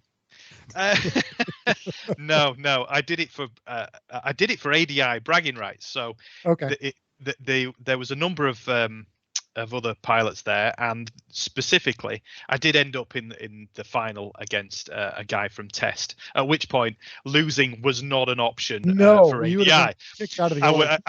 I would have had to leave the org in shame. So the pressure was there. But I'd up until the tournament, I'd spent so much time playing one-to-one fights and really trying to understand it and wanting to be able to compete against some of the elite pilots in the game. I was obsessed at one point with following how could someone who is playing the same game as me be so much better than I was, and that frustrated me. It kept me awake. So you're competitive. No, generally I'm really not. But Star Citizen has captured my imagination, and I think I use the phrase that everyone needs a hobby. Now, I know why I need a hobby, and that's because when my wife's talking about new curtains and drapes, I need somewhere for my mind to wander to, and my mind wanders to Star Citizen Does she and know internet this? spaceships. Oh, she's fully aware. She knows what I'm thinking, and it is that, and that was very much you go into Arena Commander, and I know it's got its critics, and I will join you on a lot of those criticisms. There's a lot wrong with it, but what it does do is give you an opportunity to rapidly go time and time again up against people who fly a different way, who use their ship differently, and who stick to a certain set of principles. And it was that experience of, okay, I really love this game. I really want Star Citizen to be this really immersive and very combat. I'm combat driven, and I really love that part of it. But I was struggling to the fact that this game that I love, I'm really not that good when it comes to combat, and I couldn't handle that. So I obsessively went into Arena Commander and just put in hundreds, if not thousands, of hours, and I changed everything about how I flew. I started keyboard and mouse, and I would die so quickly. Let's start really quickly there. Had you done any other flying experience before Star Citizen? So, big fan of the Wing Commander series, big fan of EVE Online, but neither of those give what Star Citizen promises. Nowhere near. So actually, no, not really. The first time I ever picked up a HOTAS and played within a game was with Star Citizen. The first time that I really invested in the equipment I was using was in Star Citizen. So no, this was new to me. I was starting very, very fresh with Star Citizen. What was your first HOTAS? What did you decide to go with? So I started off keyboard and mouse like everyone else, I think, that joins, and then I realized that actually the pilots that I were going up against could outmaneuver me because they were flying with 6 degrees. Not only that, I very quickly learned that actually the profile of your ship and what's pointing, what your weapons are pointing at was a huge factor. That if you were very silhouette on to the target, then you were going to sustain a lot of fire. But if you could alter that profile, you were harder to hit. So I thought, right, well, I'm going to need roll functions. So I got hold of some pedals. So I had my keyboard and mouse, and I had pedals, and I just couldn't coordinate them. My feet are moving around, my knees are hitting the desk. I just didn't work. So I'm going, okay, that didn't work. So where do I go next? So everyone in ADI was saying, right, look at HOTAS. So I got myself a HOTAS. I started with an X56 with little suction pads on the bottom. Yep. And that didn't work. So I'm aggressively doing turns and flying off in this direction. Well, that stick doesn't have a lot of resistance. It's kind of like floating in space, right? So you really can't. Yeah, and that didn't really work for me. Plus, I'm left-handed as well. So I was trying to, with a HOTAS, I was southpaw, and I just couldn't relearn it. And I really did. I put in the hours. I really tried, and that just didn't work for me as well. And that's when I stumbled across. I thought I did think to myself, I really want to do this. I really want to get better. And by this point, even using a HOTAS and even doing it left-handed, I'd started to get some progress. I started to understand what made some of the elite pilots so good, and that was two very fundamental points. One was they are highly accurate, so there is no wasted ordnance, there is no wasted time allowing an opponent's shields to regenerate. They are on you. They position their ship in a way that you can't shoot back. They maintain that position until you're dead. And there are things like a J maneuver that was highly popular at the time. And it was that combination that I was starting to see and I was starting to recognize and be able to copy and mimic. But then I realized, right, okay, so I needed to keep investing. So I picked up at that point. I decided to move to dual sticks, and I went to Verpal, and I picked up a pair of their Deltas at the time. They were the only real ones that were on the market, specifically because they were, for me as a left-hander, it allowed me to swap, and they were great because you could modify them. I stuck the trigger from a T1600 on it, and I actually changed the springs in it, so it has a hair trigger on it, and it's just a single press hair trigger that worked really well in Arena Commander, and I built from there. So I moved to dual sticks, to dual deltas, and absolutely loved it. And it took some more learning, but actually dual sticks for me became very natural. It didn't matter left or right handed, it didn't matter. I can bind the keys, and that worked really well. Well, and if you dedicate time and effort, I think I've said this before, somebody with a gamepad is probably going to be the most difficult pilot to kill in this game because they're going to master it and they've just got insane skills. But I think dedicating the time and resources, something like that, is A, something I respect, and B, I think you're going to obviously have some kind of results. What specific training did you do? Were you only fighting in Arena Commander? Did you do this in the PU at all? Like, where did you go, and what kind of lessons did you learn?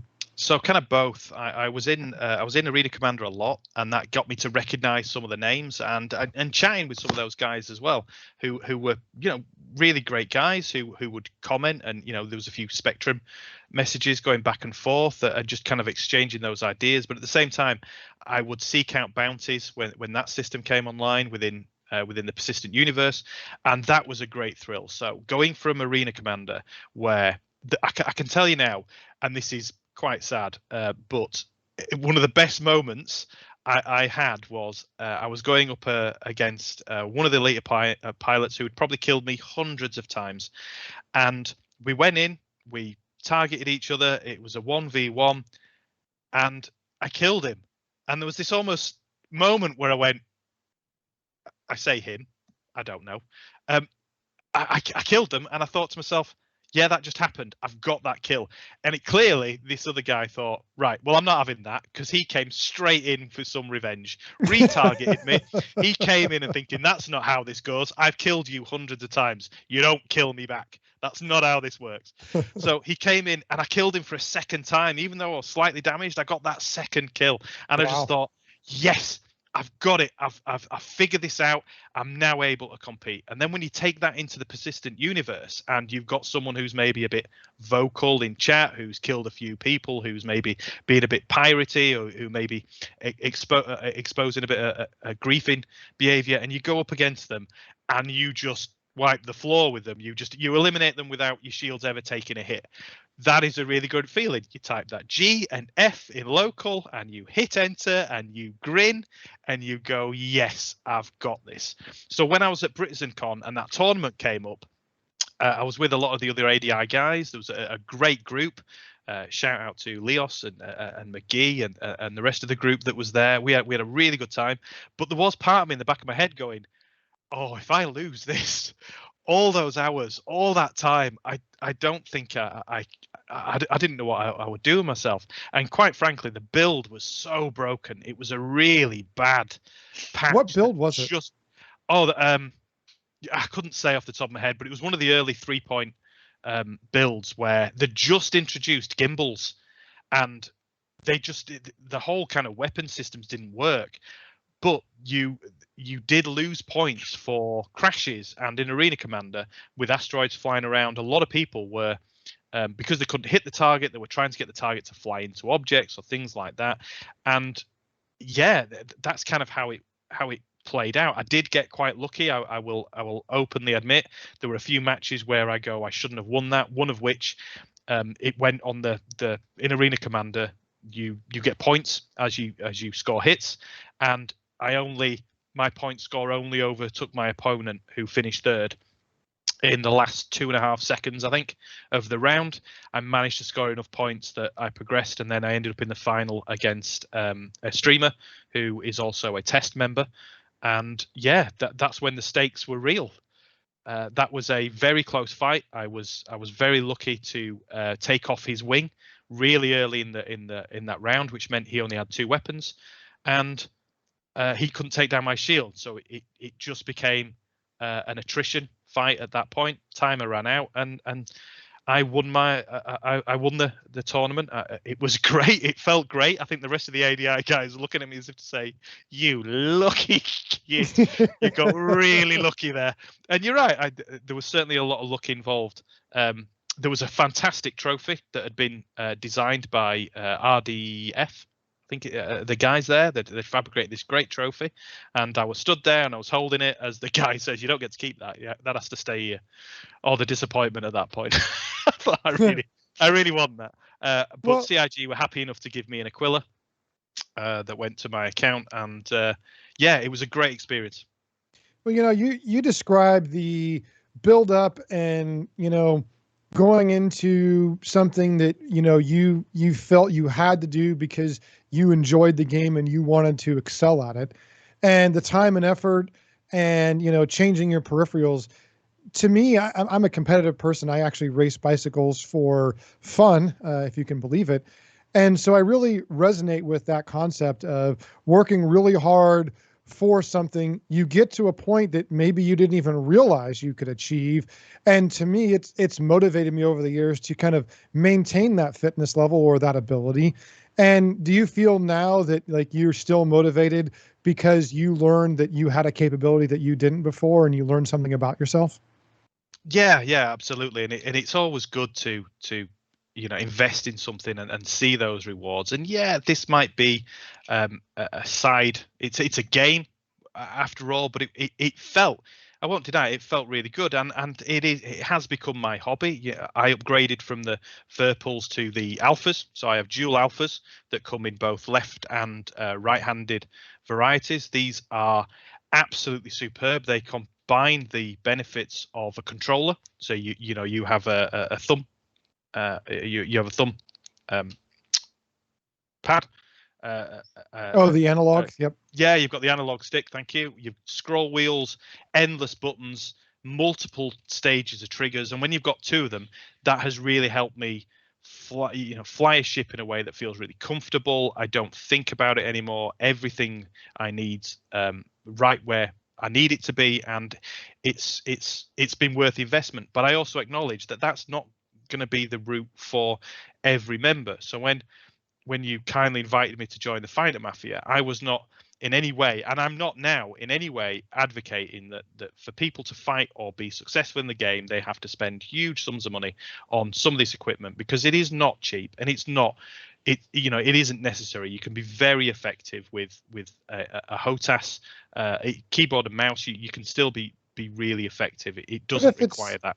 If it's your hobby and you enjoy it and you have the resources, then whatever peripheral you want. And I'm glad you mentioned the Fighter Mafia, because part of the reason to talk about your experience and stuff is certainly so that we can share that with members who maybe didn't know, but also we brought Isuzu into the Fighter Mafia. Now, let me just back up 1 second here.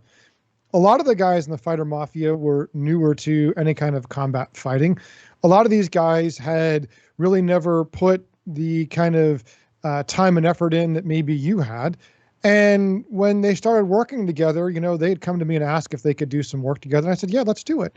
And when they got to a certain point, I began to work with them.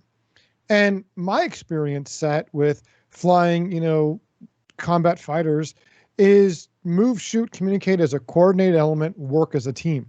The upper echelon management of ADI had some concepts they wanted us to work on, and we went to work on those things.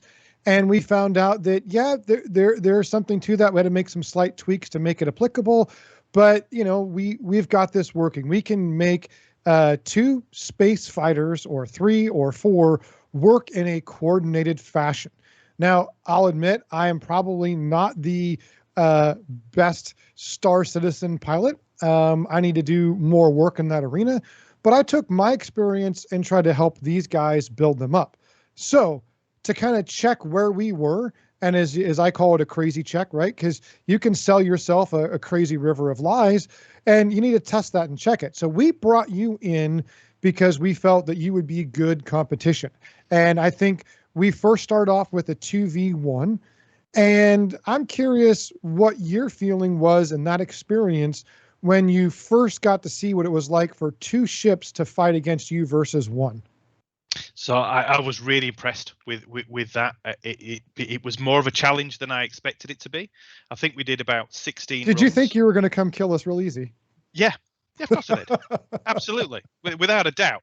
And those first matches, I was a little bit nervous. I felt like I had something to prove, and I think we did 16 runs. I think I lost 4. I think I got kills in 8 for the first round, and then we I had kind to of adapt. Then that's when the adaptation started, and that's where the benefits of the Fighter Mafia group have really shone.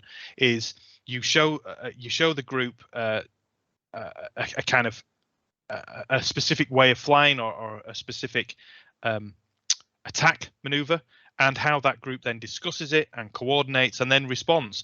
And actually, as time's moved on, I've started to see that conversation and that adaptation and the flight leads have Strafe particularly is really good at taking over a lead in the group and then adapting new techniques. So, okay, we're trying this maneuver. That's not working. Respond. We're going to do this. Adapt again. That's not working. Or this has now changed. We're going to move to this. And then the rest of the pilots falling in line, and that smooth transition of a lead and then the wingmen to it.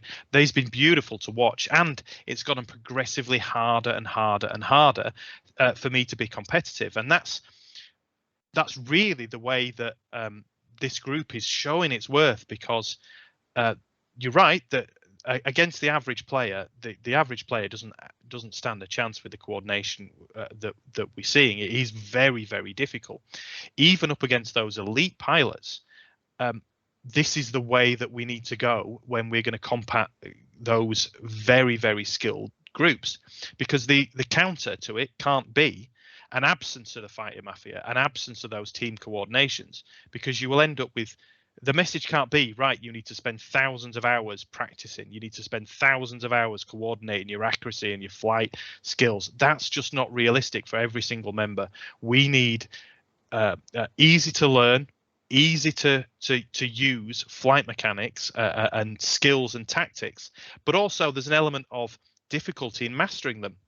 And that's really what we're seeing now. We're seeing a Fighter Mafia that is really mastering those skills now, and it's a pleasure. Not only is it a hell of a lot of fun, and it really is fun when we meet and we're coming up with new ways and we're looking at new tactics. It is so much fun taking out and getting those kills, but also seeing how your opponent is adapting and recognizing, okay, they're going with this maneuver, so I need to change to that, and then it changes again.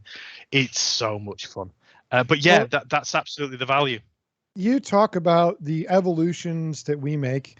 You had your evolutions as individual skill, and I can't emphasize enough how critical that is. And I mean very, very critical. We would first do this, and Azuzu can't hear them communicating. I'm communicating with Azuzu after the fight. I'm getting his opinion. I'm getting what I'm seeing from our opinion. We're working together. I'm watching this from the third-party view and giving them my opinions, and we're trying different stuff. And, when we find that evolutionary jump, I noticed, and we'll talk to the group here in a second, that there was an uptick in the kind of enthusiasm and excitement. And then you were like, man, this is frustrating. How would I work this? So the point of that is the benefit of having a group like this for a large org is that we are taking all of this time and we are taking serious efforts with serious challenges to break down how we work together as a group. And we are going to be able to codify this into our training manuals. And I know Thornister can talk about what the lessons learned and how we do that. And we can reduce that training load to very, very specific targets and very specific goals to get our guys up to speed quickly. So that if someone comes across an ADI member and they give us some grief, we'll have some pilots there working together very quickly and will do some very coordinated damage. And the evolutions that we've gone through at each step of this are the building blocks to the foundation that we need to meet those challenges. And so to me, it's very exciting to have a hand in this. I feel like I've given my little piece. You've given your part. Each of these guys have given their parts. And it's been just really fantastic to show.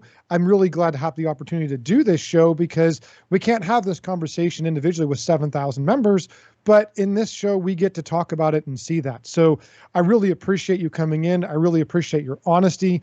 I guess my question for you before we open up to the rest of the Fighter Mafia group is, do you think that there is a level of competition out there that is going to exceed what we're doing from any other fighters or orgs that you've seen?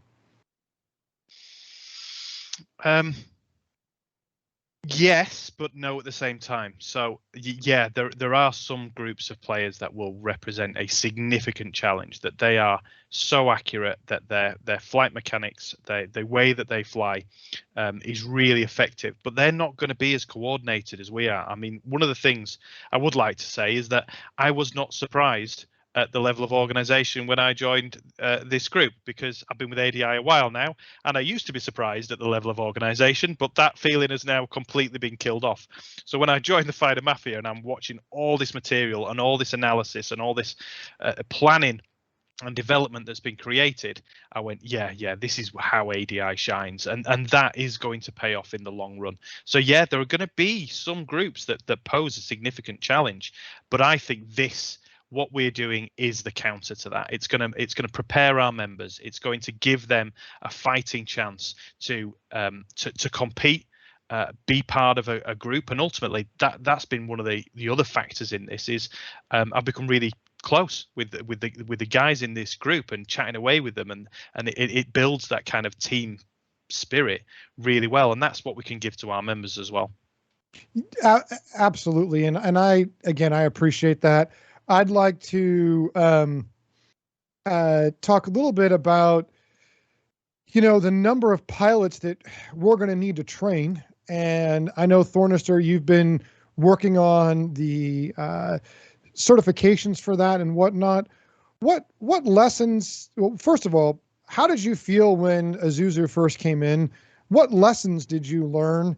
And how are we applying that to our training program for, maybe 1,500 pilots? So we thought we had decent tactics. Then we fought you, Josh. We had to adjust, but very quickly we adjusted to tactics that worked really well. Then Asusu came in. He wiped the floor with us in the first couple of runs. Right? Whoops. Yeah. But a bit of analysis, a bit of thought, and we managed to hold our own. So the one thing we really do well is evaluate and plan ahead. And a personal hobby, I would even say, is to try and come up with exercises to make us better. And like you said, this is what we are going to be using to train our members. So we are working hard on adjusting our tactics and make sure that the lessons learned will be written down in such a way that we can teach them. Teaching them to 7,000 members org is going to be hard. Combat is not something where you write a document and say, hey, read this, and now you're good. It just does not work like that. I mean, we already teach formation flying, so basic flying skills to pilots. And which, that's by the way, is the very beginning. People should exactly come to that. Yeah, that's step one. And it's step one. It will teach you to fly your ship without thinking about it. You need to look at your lead and stay focused on him, which basically translates to combat as you need to look at your enemy, and as your enemy makes weird moves to dodge you, you need to stay with him. So you no longer need to think about flying, and you can think about the combat itself and situational awareness. So we are designing a training program to actually teach our members the stuff we learn. It's a lot of fun, and it's also a lot of work. Yeah, and Well, go ahead. I just want to add some things here to Sean. So some important things we are doing here in the Fighter Mafia group is also to look what is working for in the long path. So we are not concentrating what is good in this patch and doing the trainings only on these few things. We need to have an evolving program so that we step up. We have easy to learn lessons, which is also stable in the next patch and the patch which is coming after this, and adding always new stuff into the existing trainings so that people also can evolve with our trainings, and that makes a little bit easier for the members also when they are joining in our formation flying sessions and maybe in the future sessions which are coming hopefully in the next weeks. So that the people are getting something more, and we are also planning to incorporate some of the stuff in future org operations so that there is also some evolving happening, but this will take a little bit longer.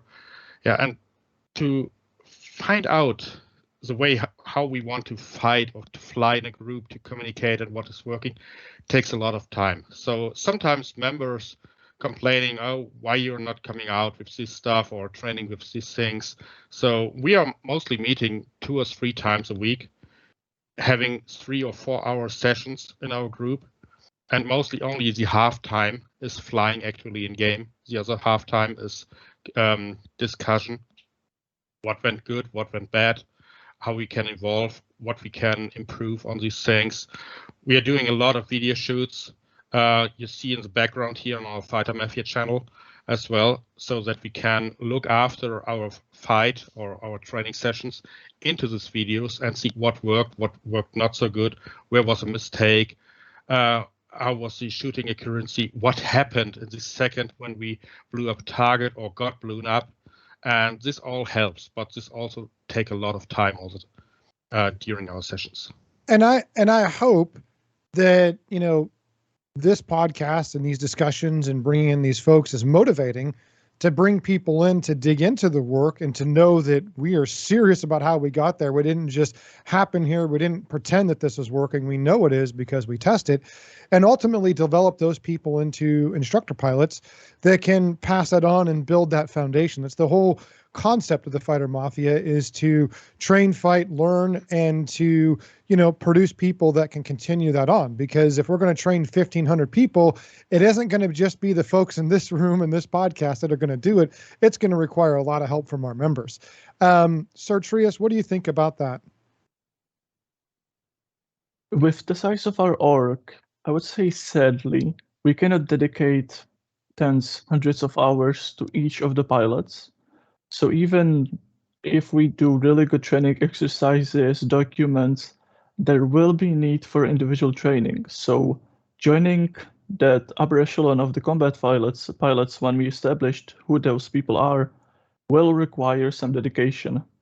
And that might not be for everyone, but we want to focus on really good coordination, talking, shooting accuracy, all of those things. And yeah. So a lot of the individual skills. Yeah, and those will people need to learn individually, be it with other members that are in the same exercise. Just jump into Arena Commander and have a couple of matches. There you will learn the accuracy, evasion. So there is plenty of opportunity to train those skills, but there will be that need. Yeah, and you know, I think about where we are and the future and what we've started with to, you know, to get here. And I'm very hopeful that we are going to have the ability to operate as a large organization and to meet challenges we face and ultimately be a real force within, you know, this community. And I think that's going to be something interesting. And I look forward to seeing how that plays out. Anybody else on the panel here have anything to say before we close up? Any questions from the audience?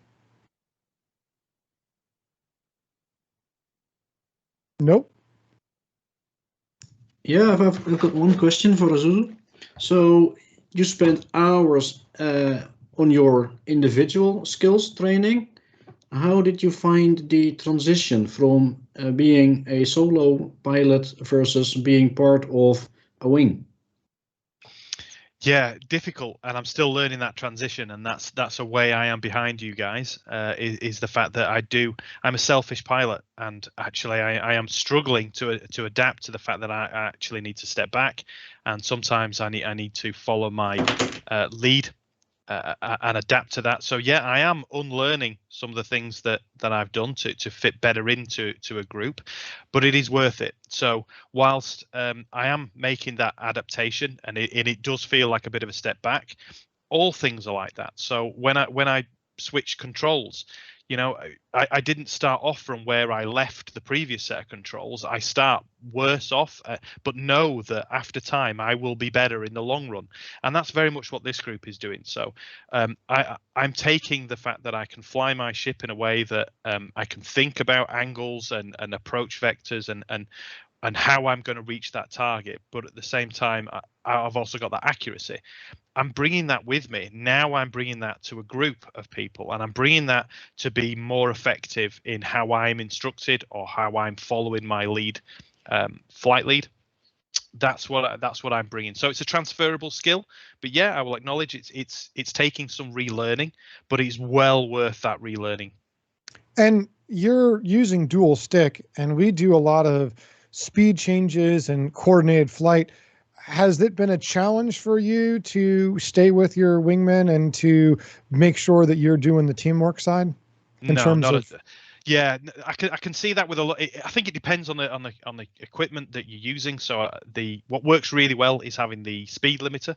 So I've got both thrust, speed limit, and I've got the full 6 degrees as well. So well, you're using that thumbstick analog to do quick bursts and using also the cruise control, correct?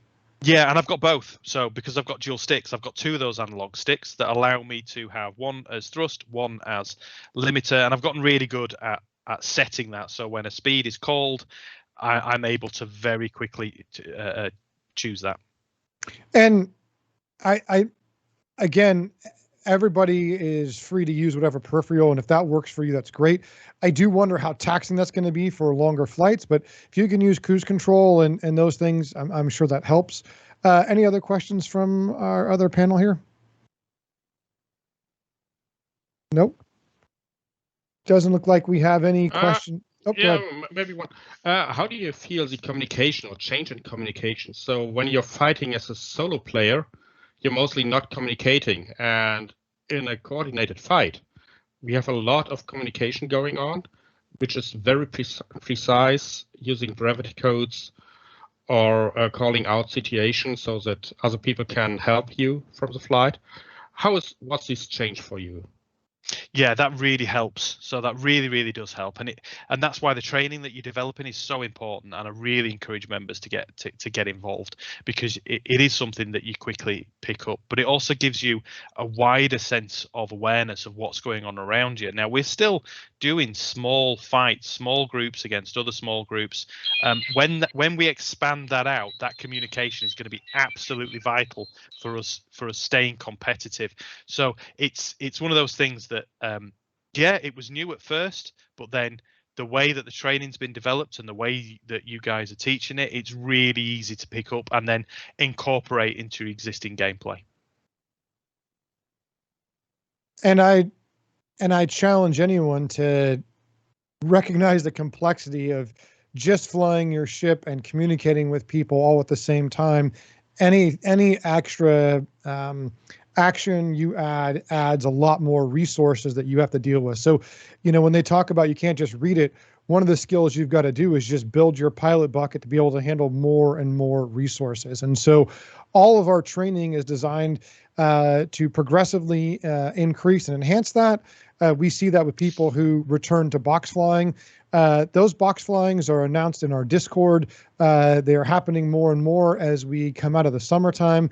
I would encourage everyone to sign up and come do that, and hopefully push these guys have to train a ton and get more and more people involved, because I think you're going to see the direct benefits of it.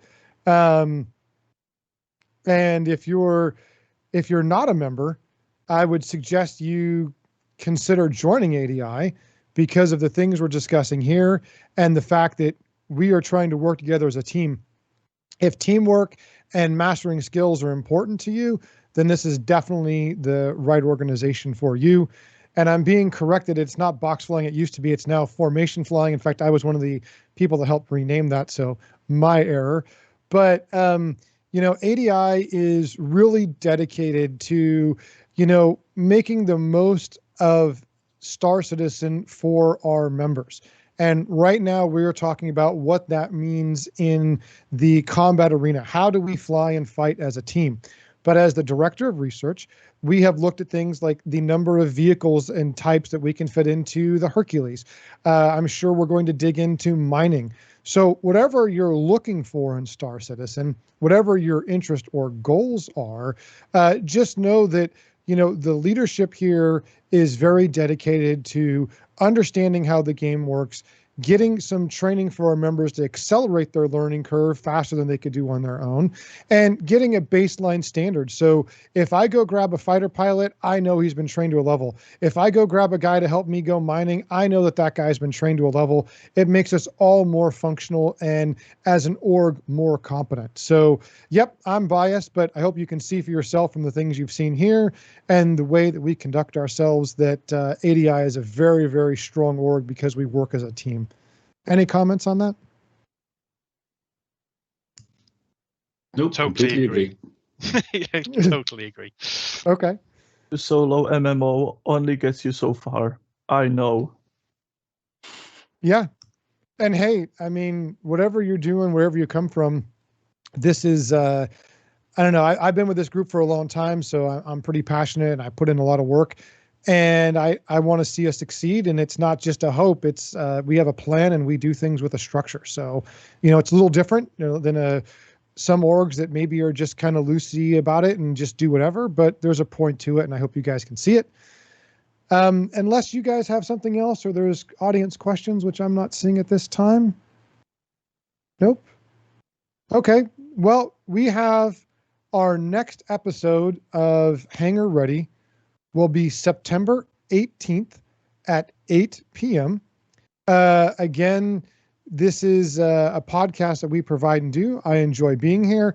I'm glad you guys joined us for this show. Thank you for your attention.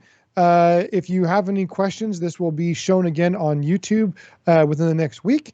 We'll happily respond to questions or comments. Other than that, thank you for your time and watching our show. Bye-bye. Bye.